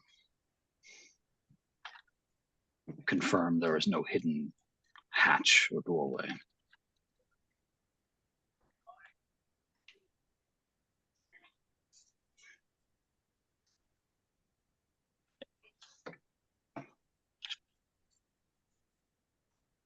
I think you can drop the the the wall of force now. How about you check out that other room first, just to make sure.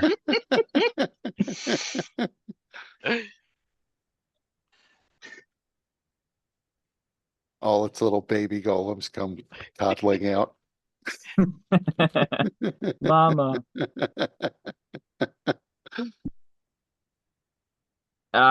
Just to humor him, he'll go and look. And Although they're take on, yeah, although they're on the map, all of the gold coins, or at least 99% of them, were part of the golem's body, so they're mostly gone. There are still boxes of treasure.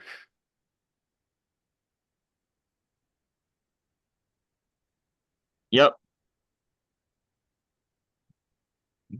Just a few boxes of treasure. Why don't you open a couple of those boxes? How about you drop this wall of force and check it out yourself?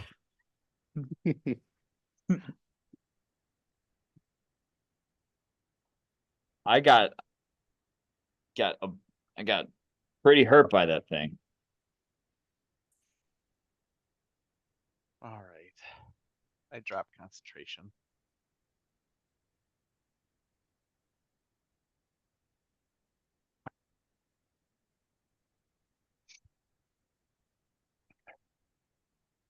Clave will move into this room, check it out. There are still some crates and barrels that are filled with coins. Some of them have gems in them. The rooms otherwise appears to be pretty empty. I'm gonna ritually cast detect magic. So yeah, the walls of this place in general have been lighting up as magic, as do the floors. You don't sense anything particularly magical about this room other than the general background magic. Okay. I will start opening what I can and just dumping as much of it as I can into the bag of holding. Okay. How much approximately do I get doing that? There are about 5,000 gold pieces worth of stuff in these boxes. All right.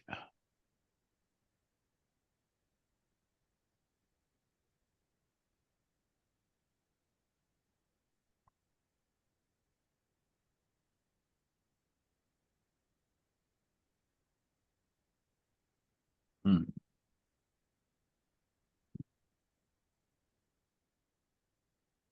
All right. Is there anything else that I noticed in the room? Like any maybe secret doors or anything else? You take some time to search, but you don't find anything.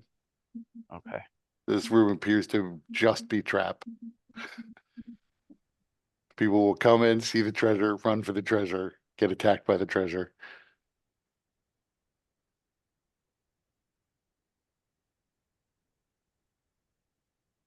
All right. So now with this room, how do we deal with these saws?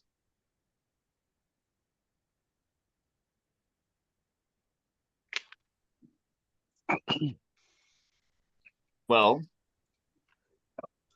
the far one got damaged. It did give me an idea, though I don't know how we could replicate it. That creature was so heavy it pushed the saw into the floor, and it seemed to do a good amount of damage. If we were able to find an object heavy enough and drop it and place it over the saw, we might be able to do something similar. Or if we Could, could augment an object to be heavy to push it downwards. could I use my illusory reality to just drop continuous like anvils on the saws? I mean, you're pretty sure if you dropped an anvil on it, it would force it into the ground. So you could continuously guess silent images of anvils. It would be, a little slower than what the creature was doing, as it was really bearing down on it, but it should in principle work. Okay. I will do so. So you begin dropping anvils on it. Every time you do, the saws bang into the ground and get a little damaged. So where are you standing? You'd be able to see these things, right? Yeah, I do. So, where I'm standing, is that sufficient? Let's also check the range of silent image.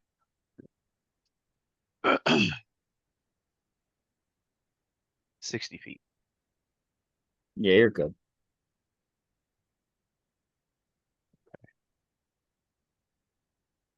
So you keep, so you're dropping anvils on the far one then, right? Uh, or the near one. I mean, can I see the near one well enough from where I am, or do I have to take another step closer? You'd have to go closer. Okay. You know So what? which one did Screw you it. want to I'm attack? just gonna I'm gonna get in as far as I can without risking damage, and I'll start with the near one. Okay, so you begin to drop anvils on it, and you're slowly damaging the saw every time it bangs into the ground. And it's taking a while because this one actually didn't take any damage. The creature wasn't leaning on this one as it was when it was attacking T-hole. But you're definitely seeing that you're damaging it as you're slamming it into the ground over and over again. And eventually, as with the other saw, the one that T-hole was in the room with, it completely shatters and explodes, spreading shrapnel all around. And I need you to make me a deck save. Oh,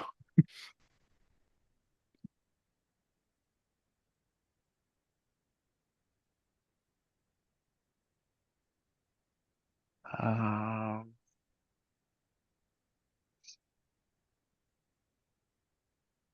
yeah, I'll take I'll take the Okay, roll. you take 34 piercing damage. Okay.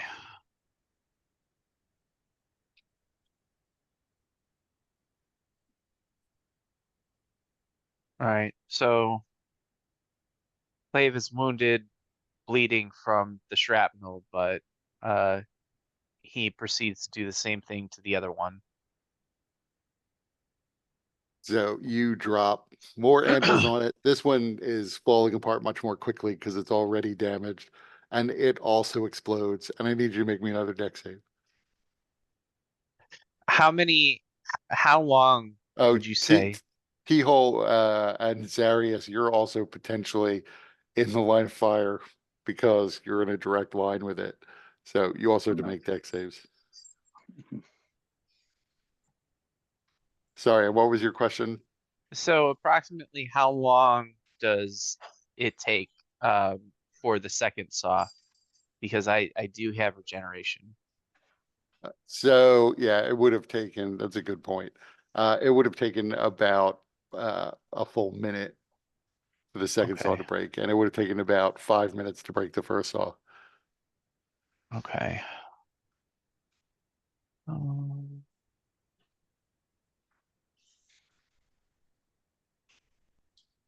So about 5 minutes to break the second saw, you said, or 1 minute?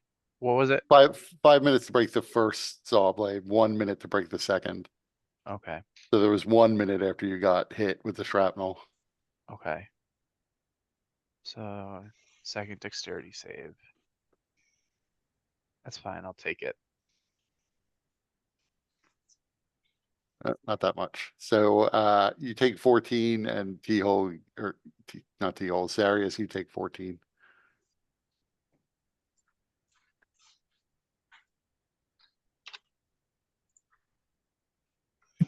I imagine like T-hole sees the shrapnel coming and just moves to the side, and Zarius gets hit with the stuff that the ones that T-hole T-hole found. sees it coming and T-hole steps behind Zarius. It's like this backflip.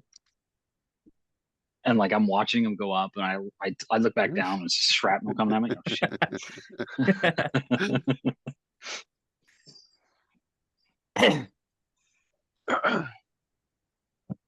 All And right. with that, let's take a 5-minute break. Sounds good. Yeah. So you've defeated the Horde Golem and the two saw blades. All right. There is now the not red hot, but pretty hot door leading north. So Clave is gonna move forward. Now, what's the deal with this shrubbery here? It's just a bush that's growing out of a crack in the floor. That seems strange to Clave. Even Mordenkainen couldn't get rid of the grass. He tried to tried to spray the grass growing out of the cracks. Even he couldn't do it. He's gonna investigate this growing out. It's not your normal shrubbery. It is in fact not your normal shrubbery. It is a creature of the spirit plane. But it doesn't seem to be harmful or offensive. It just seems to be growing out between two stones that it's begun to crack open. Does it wish to be released? Leave, go somewhere else. Yeah, make like me and leave. Uh, if I try to communicate with it, does it seem to interact? Because you described it as a creature. Right, in the sense that bushes are creatures. It's a living thing, it seems. Oh, okay. Anybody can Uh, speak with I animals. mean, you still have detect magic up. It's slightly magical. Oh, I'll take a branch then. If I prune a branch, does it react in any way? No, not in particular. Why provoke it? Because it might be a valuable spell component. I could use it in my research. I'm describing this in my inventory as Mordenkainen's weed. That's fine. Yeah, if nothing else, no one has tried to smoke it yet. Right. Axios could be the first. Yeah. This is the real reason why you took it. All right. So Clave will cast knock on the door, and then he will move aside, allowing somebody else to take the lead. Marna Well, also actually, steps aside. it's warm. It's warm, right? So maybe just fire or something. So Clave will actually say, "All right, everybody, stand back. Let's see what's behind this." So you open the door and you immediately see a pool of lava in front of you. Except it's my open door thing is covered in other pop-ups. You see a pool of lava in front of you. There's a series of metal plates that appear to be more or less floating on top of the lava. There are two pillars that stick up out of the lava into the air. The one wall to the east is appears to be broken down and crumbled in places. It looks like it was probably once a passage, but it's now filled with rock. There's another doorway leading to the north. Okay. Does the heat seem to bother me at all? Nope.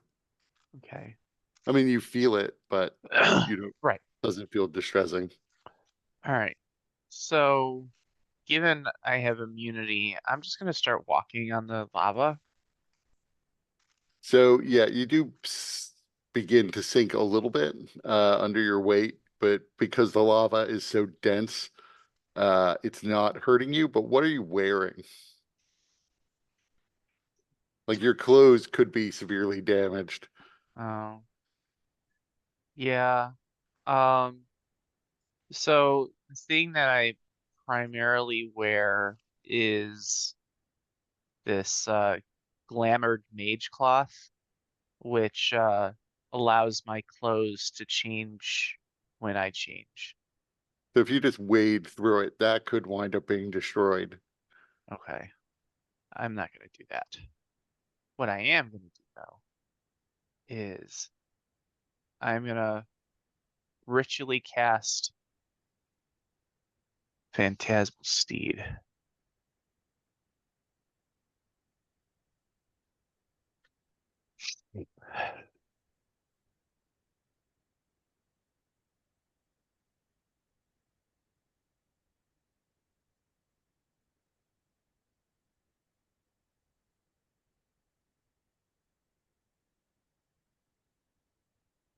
Okay.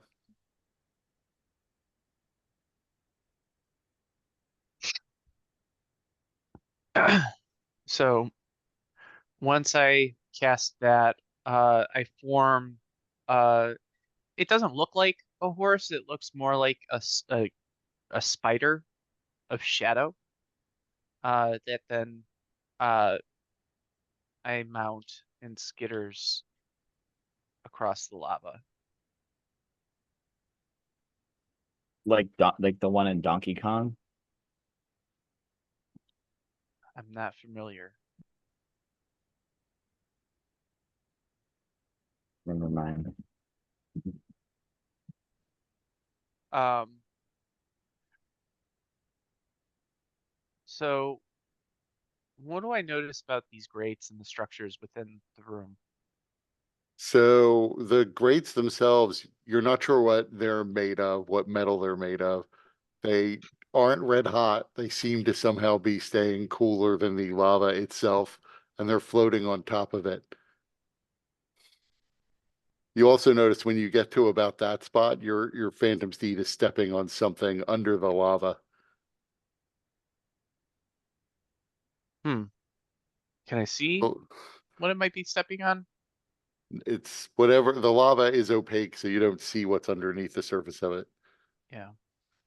Okay. So I'm gonna do a couple of things. First thing I'm gonna do is I'm gonna come over here and cast knock. Okay. Well, first, is it locked? Yes, it's locked. Okay, so I'll cast knock. So it unlocks. And then I am going to use an action point to recover some spell slots.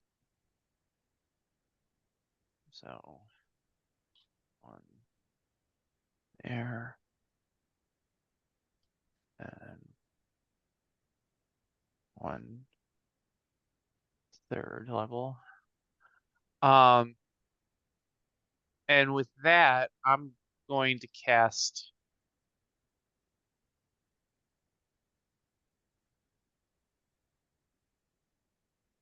telekinesis.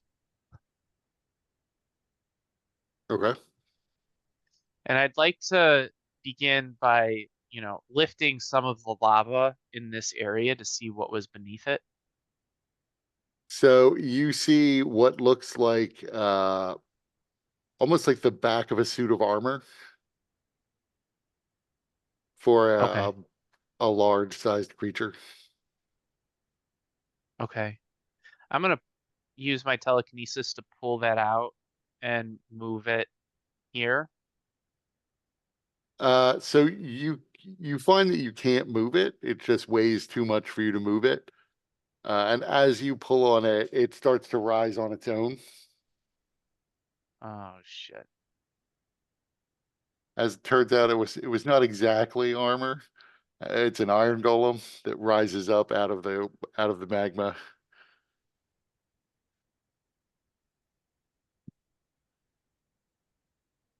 Okay. Well, Steed still around? it Yes, is. it is. It lasts for a minute because it's Get taken damage. So Fuck out of there. yeah, I'm bolting. So we should roll for initiative.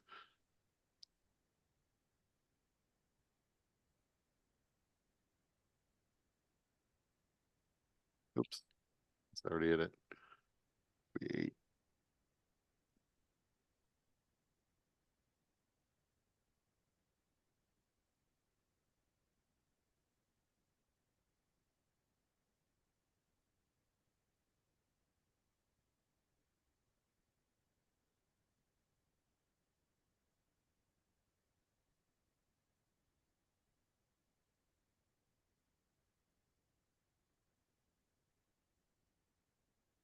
So Keyhole technically gets to go first, but he's way back there. I don't think he knows what's going on. So we'll start with Clave. Okay. Yeah, it makes sense. So Clave is going to start by perfect. He's going to use his telekinesis to pick up one of these boulders and throw it at the golem. Okay.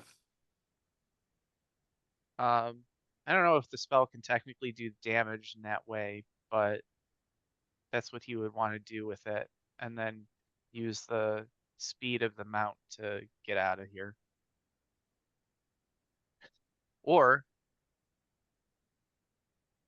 actually, given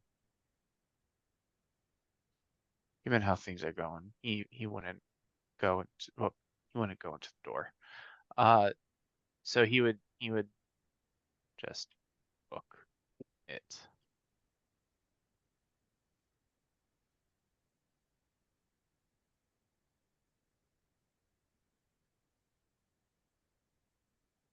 Because with the Phantom Steed, he has a 100-foot movement. So first, are you still throwing a boulder? Yes, I would like to do that. So so you're not really proficient with throwing boulders, but make me a spellcaster check, D20 plus your intelligence, to Okay. see if you hit the golem with this boulder. That does not hit. Okay. Alright, guys, there's a iron golem in there. Zarius, it's your turn.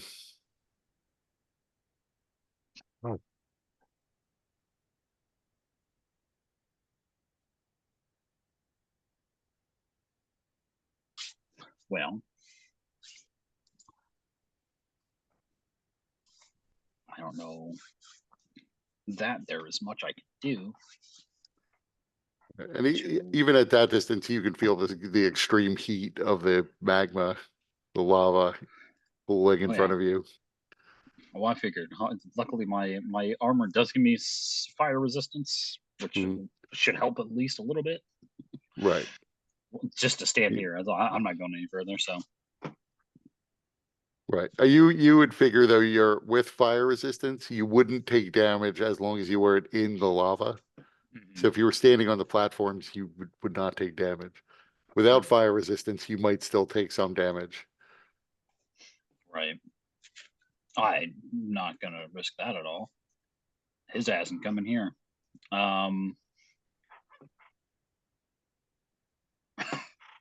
I don't know if there's really anything I can do against this fucking thing. Um,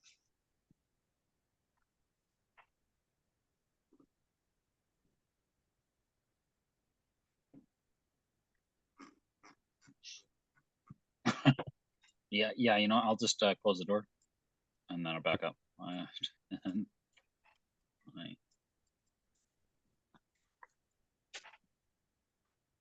Okay. Aurelia, are you doing anything?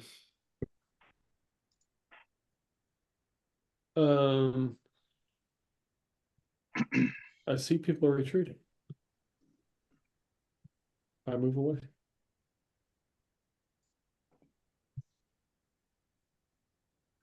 Marinal would also move away. She would hold her action if anything gets close enough to her to stab it. The iron golem.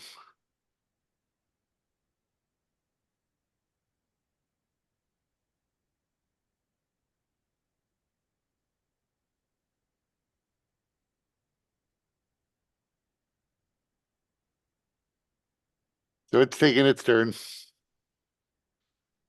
T-hole. He's just gonna move back. And Wait, did the golem shut the door? I did. Oh, okay. Darius did. uh That would be and funny though if the golem walked across and just closed the door to defend itself from you guys. That guy just threw a rock at me. I'm gonna hold my action in case the golem comes through the door.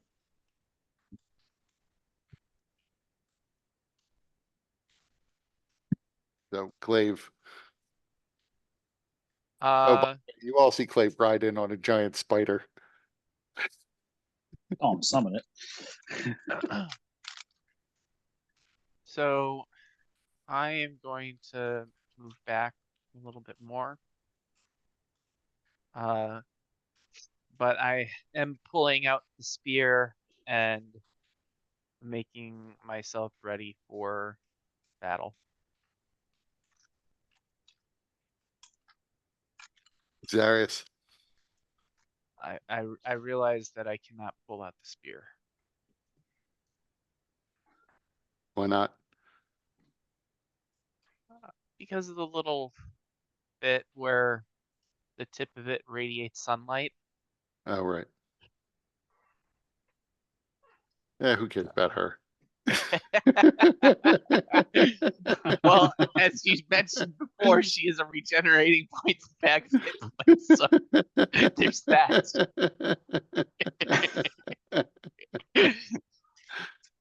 Who is just barely on our side.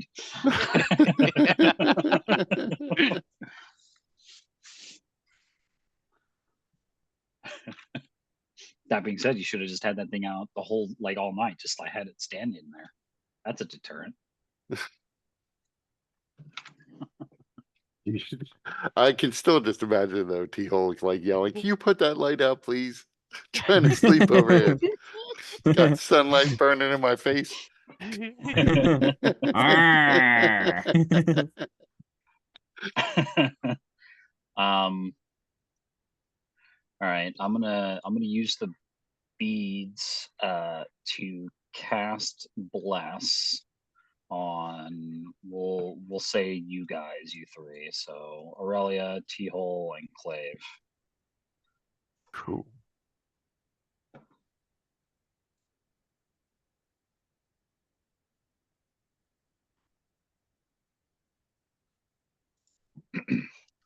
Continue moving backwards for now. All right, Aurelia.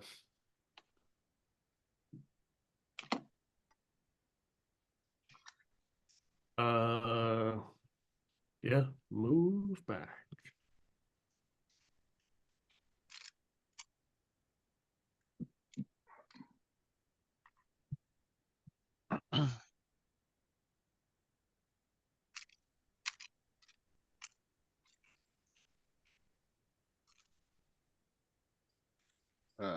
She'll follow you.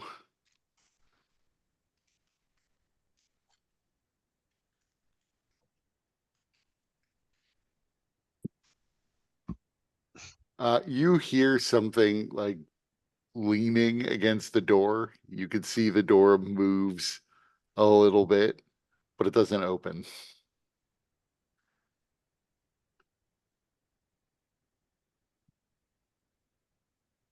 So you surmise the iron golem is there.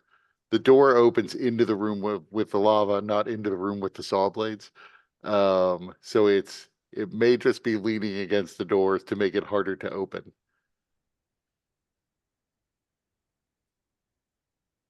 And not coming Okay. through the door.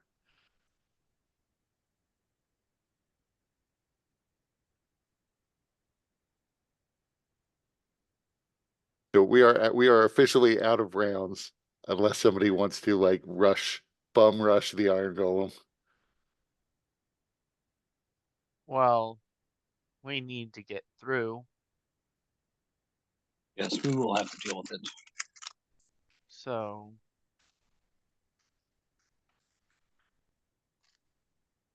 So we can keep the initiatives that we have.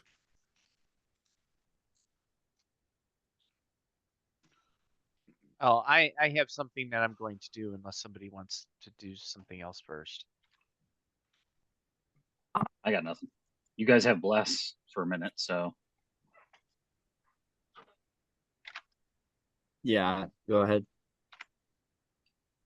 Okay. So I'm gonna cast Dimension Door on myself and my steed. To transport myself to this corner of the room, the next room. To which corner? I didn't see you ping. This corner. Okay.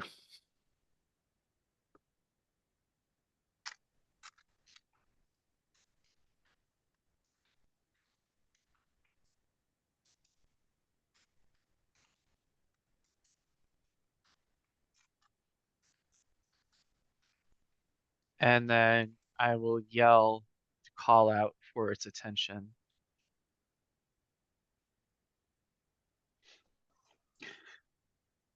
Yeah, it definitely notices that you're there, and its attention is focused on you. It was sort of leaning all of its weight against the door, but it's shifting now that it sees you're back in the room. Mhm.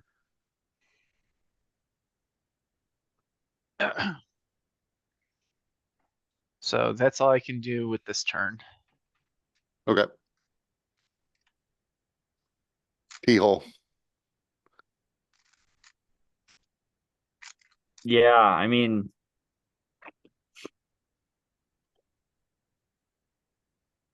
T-hole kind of be at the ready, like to the side here, but there's really nothing he can do because he doesn't have any sort of fire resistance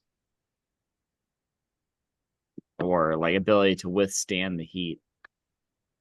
so he can't really go in and help or even like Nope. stand that close to the door. Well, I mean, if it's really big and it just stepped away from the, you might be able to open the door at least. That's true. I guess he could run over and like try to push it open. Just like really quickly, so because it's hot.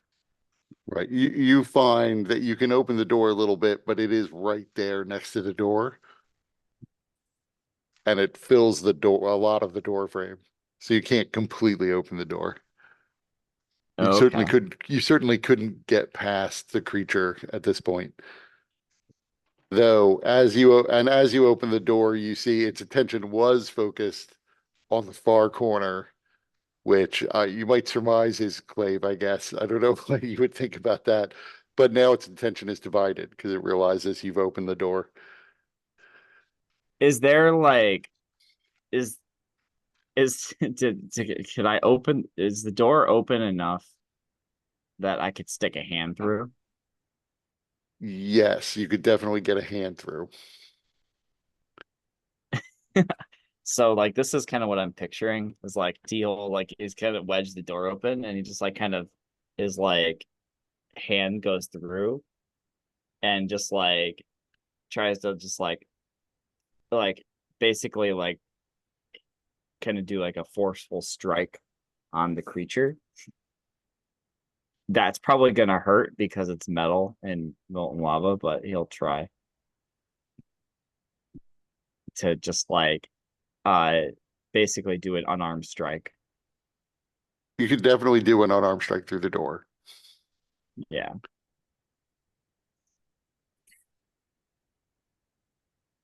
19 does not hit. Damn. You hit the solid metal of the creature. And it's not like covered in lava anymore. That has slid off of it, so you don't burn. It is very hot, but you hit it quickly, presumably. I'm gonna try it again. That hits. Cool. And I'm gonna spend a Kai point to attempt a stunning strike.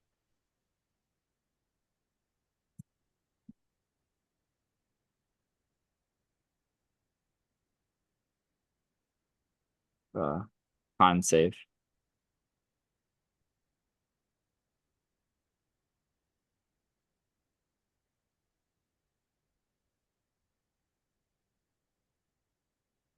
I was looking up to see what its vulnerabilities are. I have no idea if it Yeah. if it will work, but figure I might as well try. Yeah, I was just checking. It might be immune to being stunned. I don't know. Oh, it saves. That's enough.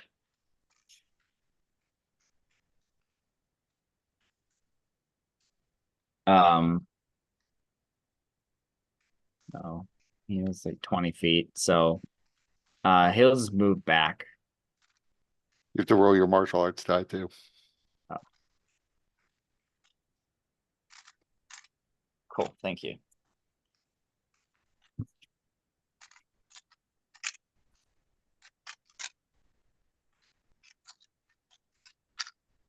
And that'll be his turn.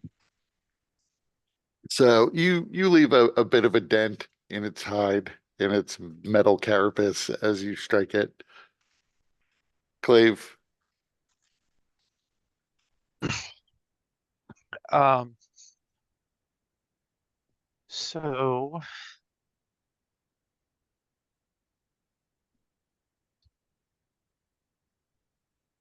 I don't want to cast a concentration spell because that'll break my telekinesis, which I want to maintain.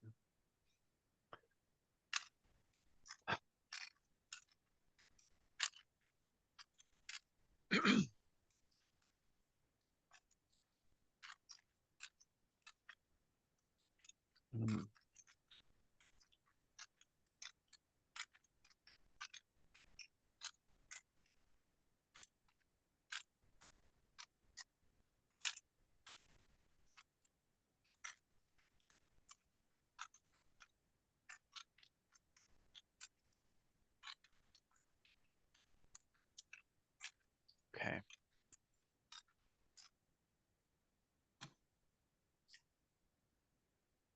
So I'm gonna use my mount to move up a little bit.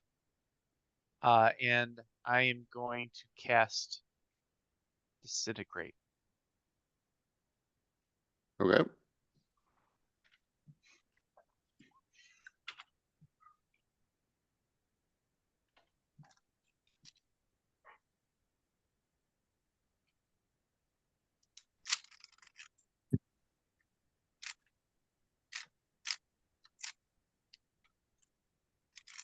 So it's DC. Yep, I see. So let's roll. So it fails, but so it takes damage.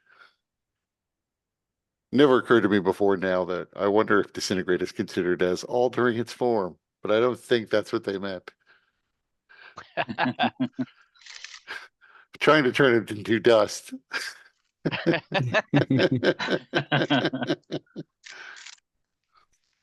mean, that's an interesting concept. It is a transmutation spell.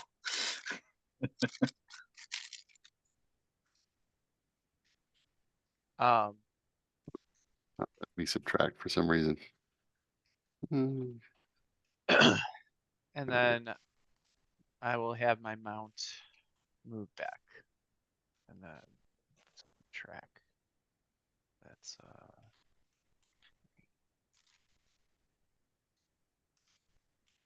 keeping track of the number of rounds my mount has left.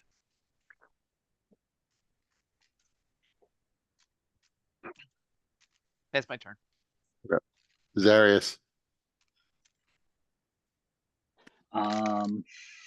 So I can see him, I guess. So Teal only had the door open a crack, technically, so you probably can't. They don't have a crack setting on these automatic doors in roll No. 20.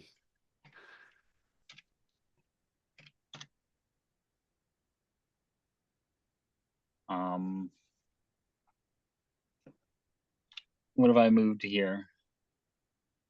You'd basically have to be right next to the door to get any visibility. Okay.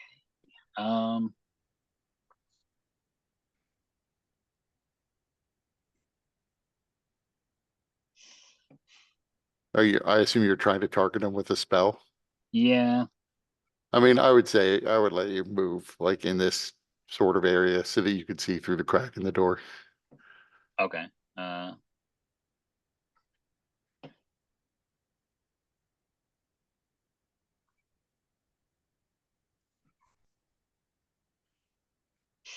right.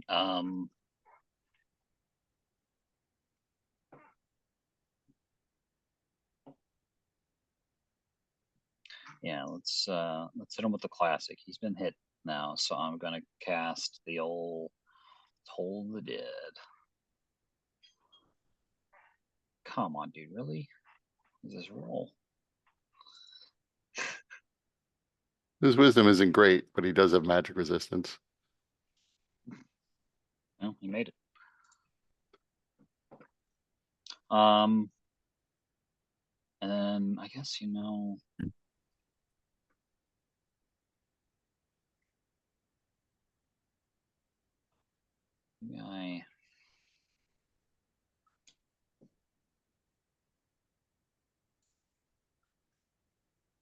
I think I'm gonna upcast a spiritual weapon. Can I see enough of the room to put one of those in there? I'd say yes. All right. I'm gonna go ahead and just do it at 4th level. I haven't. Man, it's pretty good to hit. 28 hits. And that's 12 force damage to it. Mhm. I'll put that on the map in a second. And then I think, because that's a bonus action, I Oops. did my movement. So yeah, I think I'm good after that. Okay. Aurelia.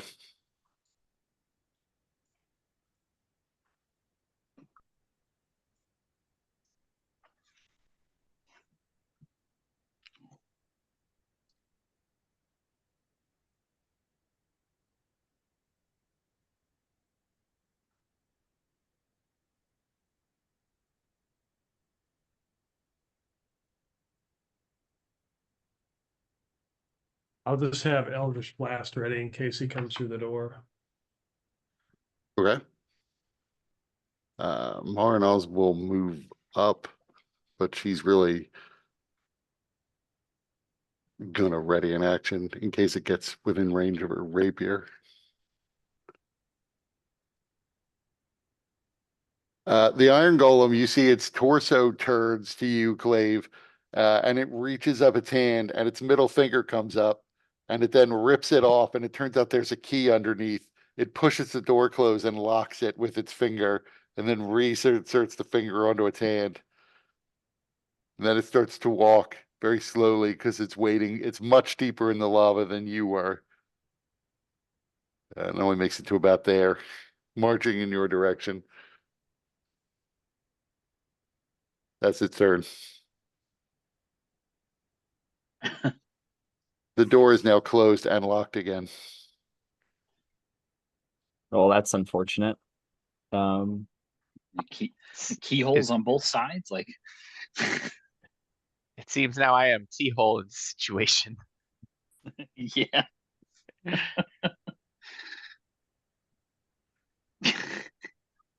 Better go invisible. Yeah, well.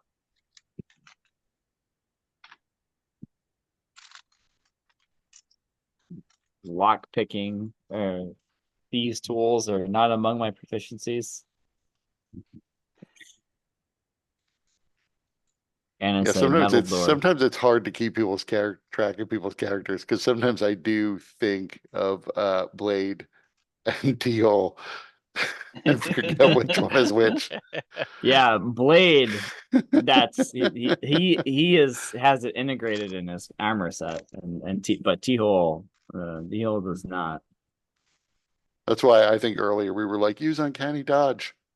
Yeah, if only. It feels like a thing that monks would have to some extent. Right. I think it's supposed to be more of a luck thing. Ah, I don't know that you would necessarily want to, but you do have Dimension Door. You get to go in blind. Into the room filled with lava. Yeah. Well, he T-hole, could just teleport dimension. onto the wall and then just run around the room. Yeah, it's does he have still to gonna be hot. conserve momentum or?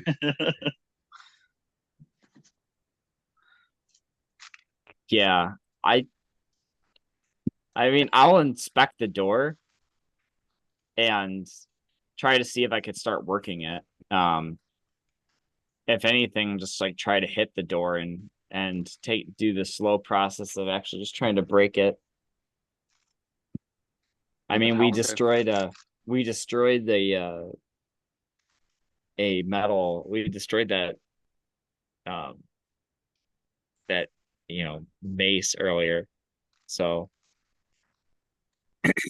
maybe with enough time and energy, we could actually knock the door down. Sure.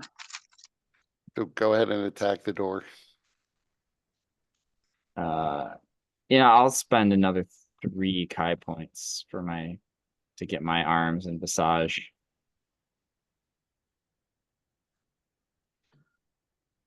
How anime would it be though for you to start running along the wall and then like teleport to the other side of that door while you're still running? That would be pretty cool. I would do it. I would do that if the other side wasn't on fire. That's what makes it more cool.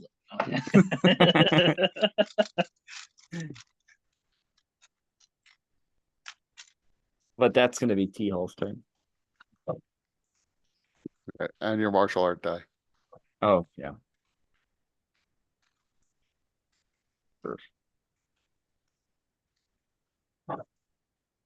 So you do some damage. Again, you realize most of the damage is probably to the lock more than to the door. Yeah. But it still looks pretty solid. So, Clave.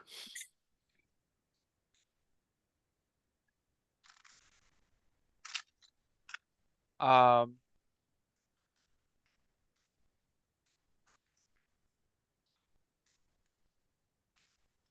I'm going to cast Disintegrate again. This time at 7th level. Okay.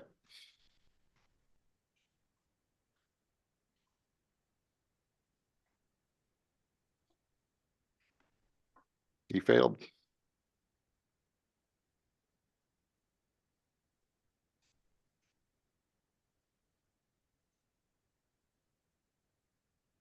Alright, so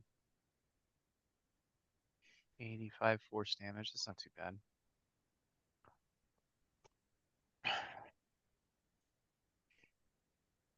Um. Yeah, that'll be my turn. Okay. Zarius. Um, can two people? Yeah, I guess. Let's see here. 15.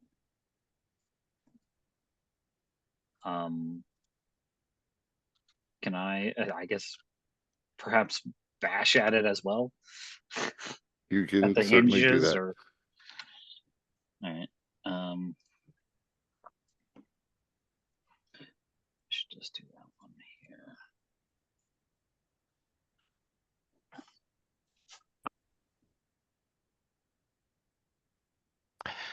You know, you need to be able to see the target for your spiritual weapon, and you can technically see the door. God damn it! Really? Roll a fucking 10.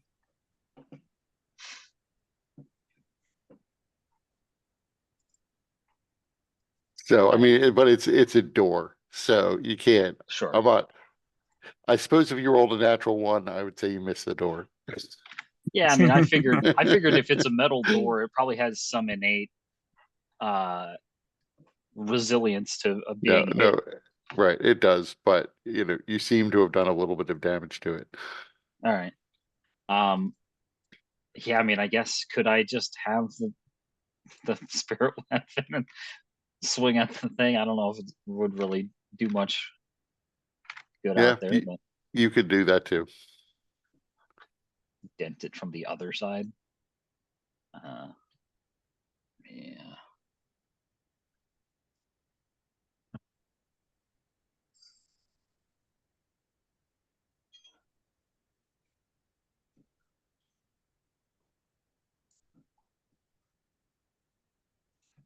It didn't send the other damage. 9. I guess that doesn't matter, but it rolls it, and then but that looks like a nat 20. Yep, So since I upcasted, it's 2d8 as the dice. So the max damage would be 21. right. So 40 damage. Yeah. So, yep, you're definitely damaging the door. It's just hardy. Yep. I mean, that's all I can do. So Right.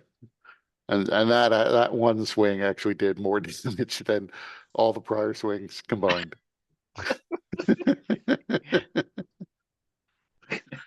So just it's like keep the that shape. up and this door will fall in no time. There's like a shape of a scythe. Ching. Like dented in. We're like, oh shit.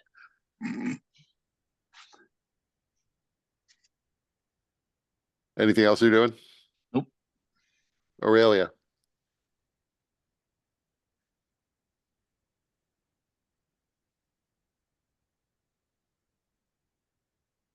I move up closer to where they're at. I really can't get there because they're kind of beating the shit out of the door. So I'll let them continue to beat the shit out of the door. Marinel's in the same boat.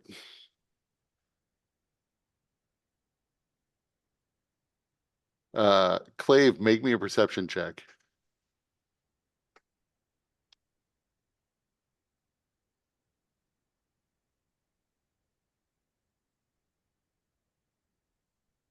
So you notice that not a lot, but a little bit of the damage that was done to the Iron Golem is slowly healing. Fire And damage heals him. it double moves to get to there. Still not close enough to hit you. T-hole. Yeah, he's gonna bang on that door.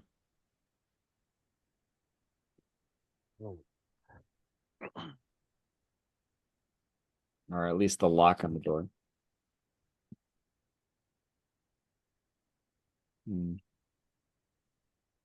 That's his turn.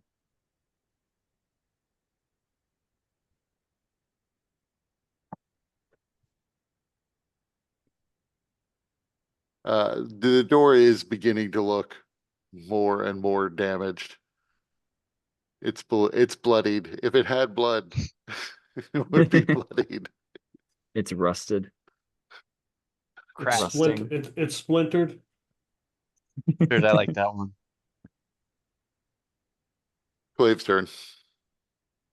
Alright, my mount is going to, well, no, first I'm gonna cast an 8th level disintegrate on it. Okay.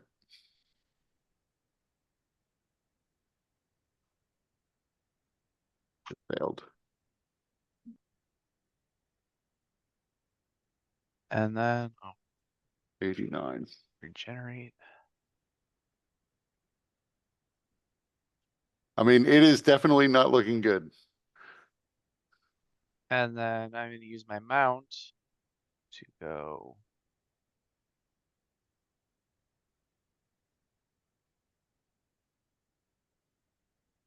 $30. And then.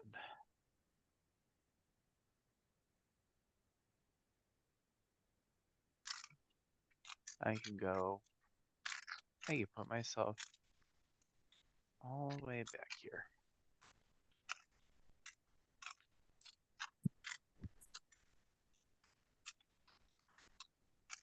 And I'll say, come on, you slow ass metal piece of shit.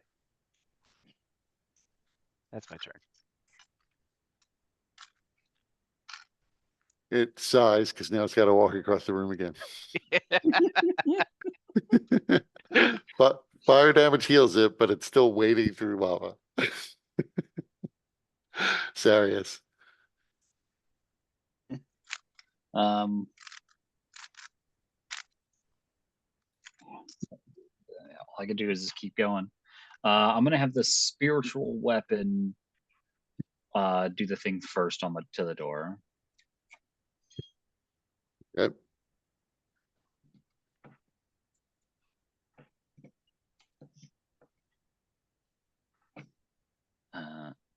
Still hanging on there, or It's still hanging on. It is not on the verge of falling apart. It's just below half. God damn it. Yeah, let's just do this again.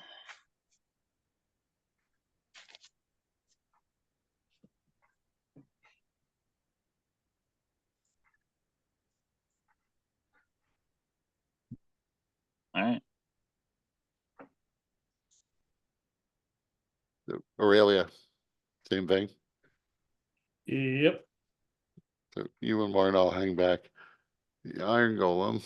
1, 2, 3. That's as far as you can get.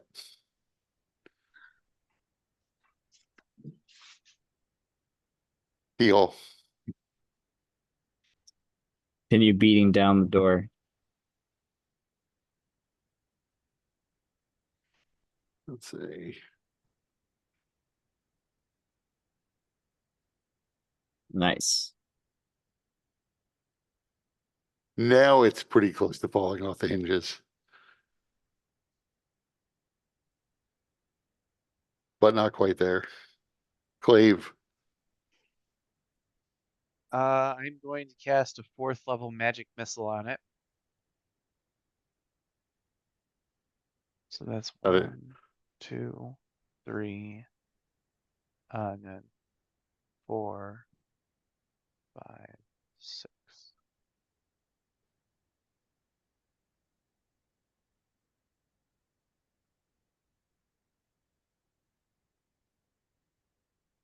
And then maybe I go 5, 10, 15, 20, 25, 30, 5, 40, 45, 50, 55, 60, 65, 70, 75, 80, 85, 90, right here.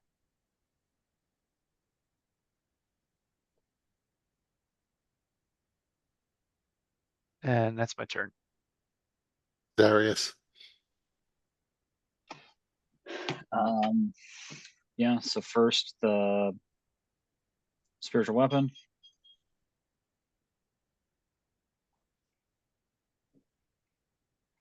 Presumably still It's still up, but it's all the very hinges. close. Alright.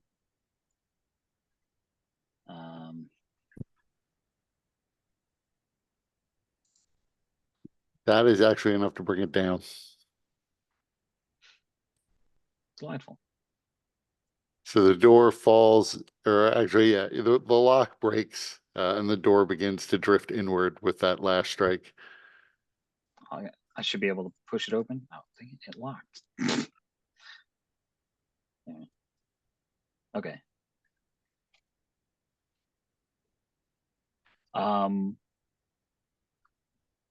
Okay. Can I step in the doorway, I guess? Yes. I don't mind drawing hits. And then that's it. Aurelia, are you doing anything?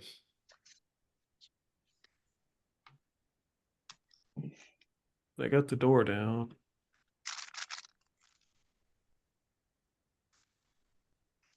I don't see that dude.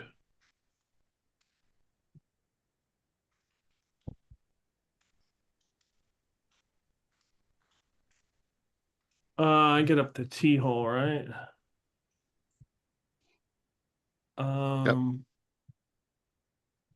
Got my Bandor. I'm gonna cast Fly on him.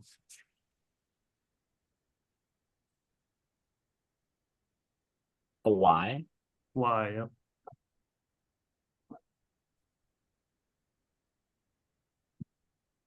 Who's getting fly?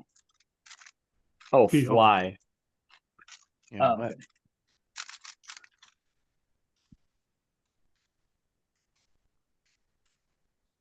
Fly's pretty good.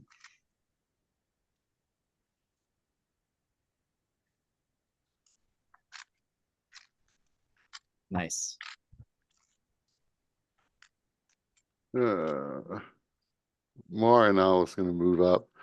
She is going to move here, and then leap the distance. Oops, not to there, to here, because she can do that. She will move up and try to stab the iron golem. No, that's not her. Where the character she go? There it is.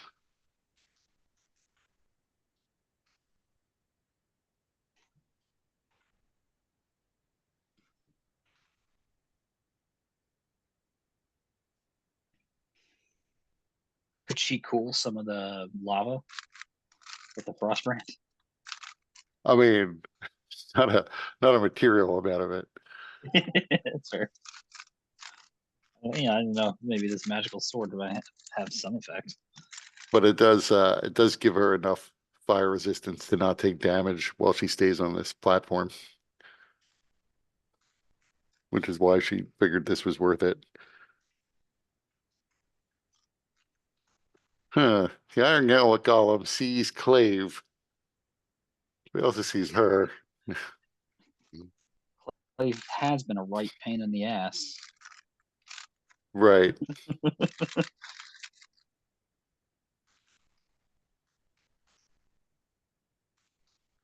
So the Iron Golem reaches down and does an enormous splash of lava up against Marinal.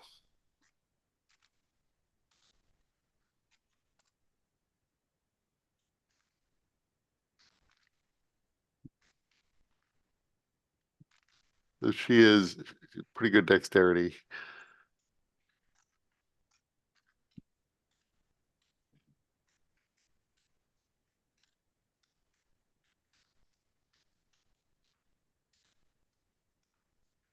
So she takes some damage. And they both of them will wind up regenerating.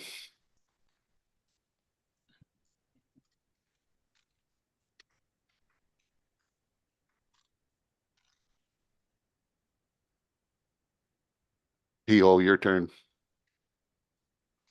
So T-hole like rises in the air. If he like goes a little bit into the door and kind of rises up. So you realize as soon as you come through the door, you're probably going to take a little bit of fire damage every round. Even flying above the lava, you'll take like a D6 a round from the heat going up.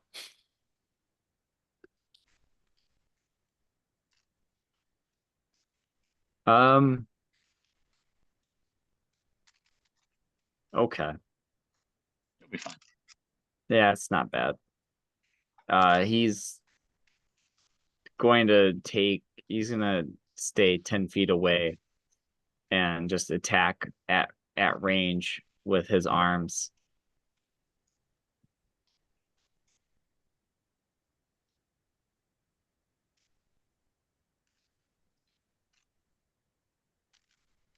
And I'm gonna attempt or he's gonna attempt a stunning strike.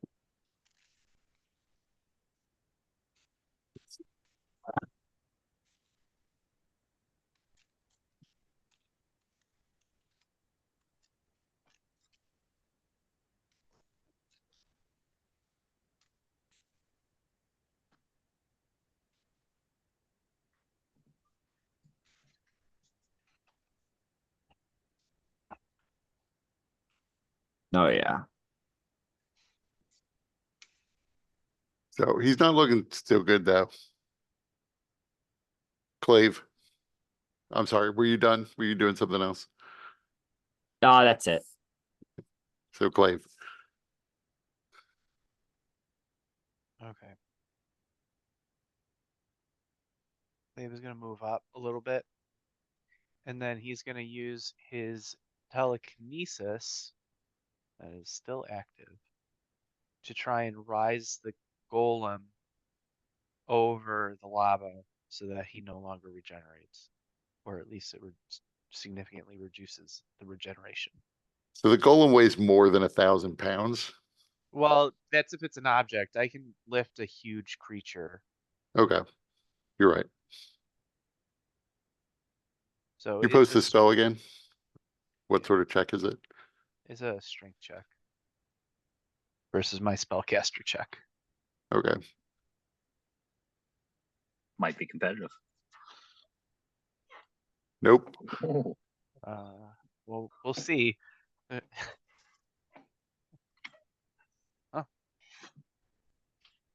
So you levitate him over the lava.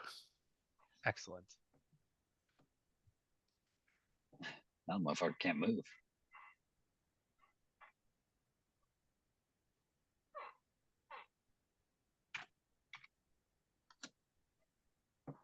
Oh, it's also considered restrained. Yep.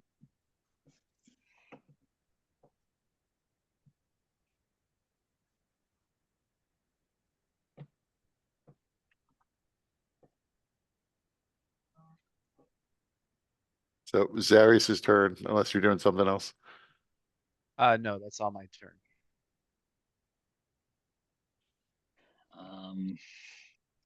Yeah, I don't have like a big spell. The couple I have aren't useful here. So now that I can see him again, I will be doing the old Toll the Dead.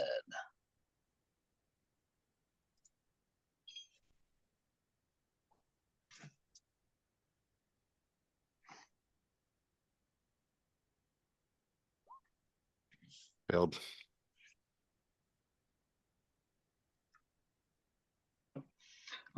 Delightful. And as the bell tolls, you see the creature begins to break into pieces. Okay. Delightful.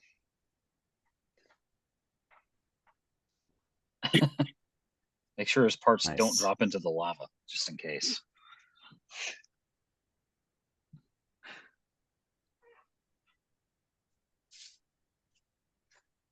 We can set them down somewhere else as they're all still being held in the air.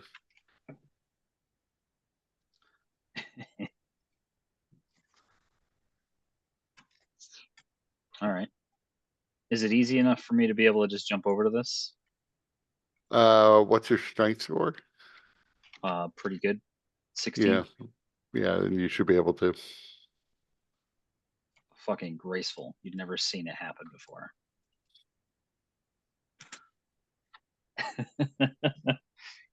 I guess Zarius didn't do a lot of jumping before this. Very little. Very little. So yeah. I forgot. Teal, at the end of your turn, you should have taken a D6 of fire damage. Okay. Yep. So we 2 both rolled. damage. Yep.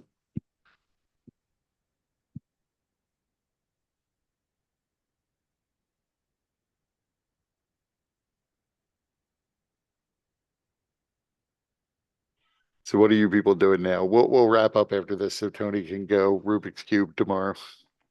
Can lube his cube. I thought about it. I don't know yet.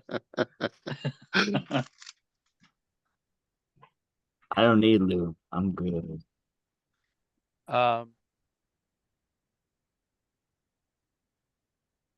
it's dead? It is dead. Okay. I am going to use my telekinesis to try and move these boulders out of the way.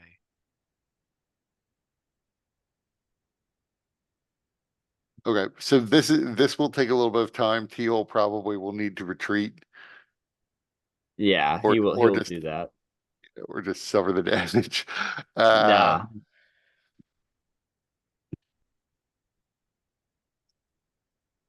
Yeah, he just retreats back to what cold land. Anybody need healing? I could use some.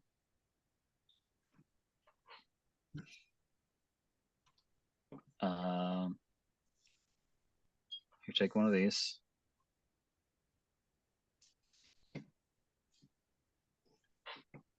The rolls were not great.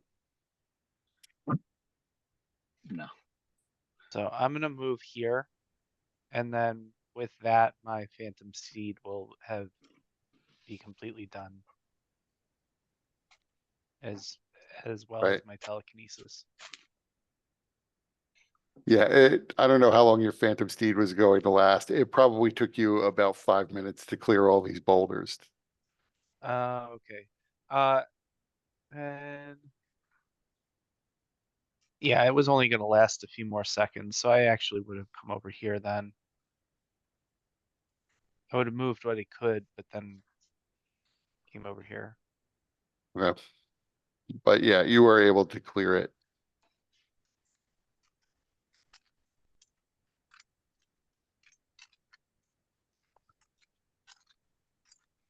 That's where we'll wrap it up for this week. All right. That was good. Yeah, it's fun. Good luck tomorrow, Tony. Yeah, good luck. Yeah. I'll get as far as I can. And I hope you crush it. There's no fucking way I'm gonna win. Zero chance. Well, definitely not with that attitude. Yeah. No. Zero chance. But maybe you'll be like that person who like only ever bought one lottery ticket and win. Everybody else there is fucking shit.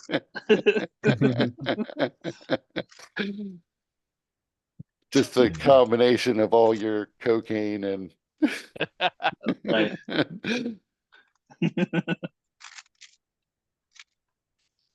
All right, Yeah. guys. All right. All Talk right. to you guys later. All right, Good night. take Have a care. good night.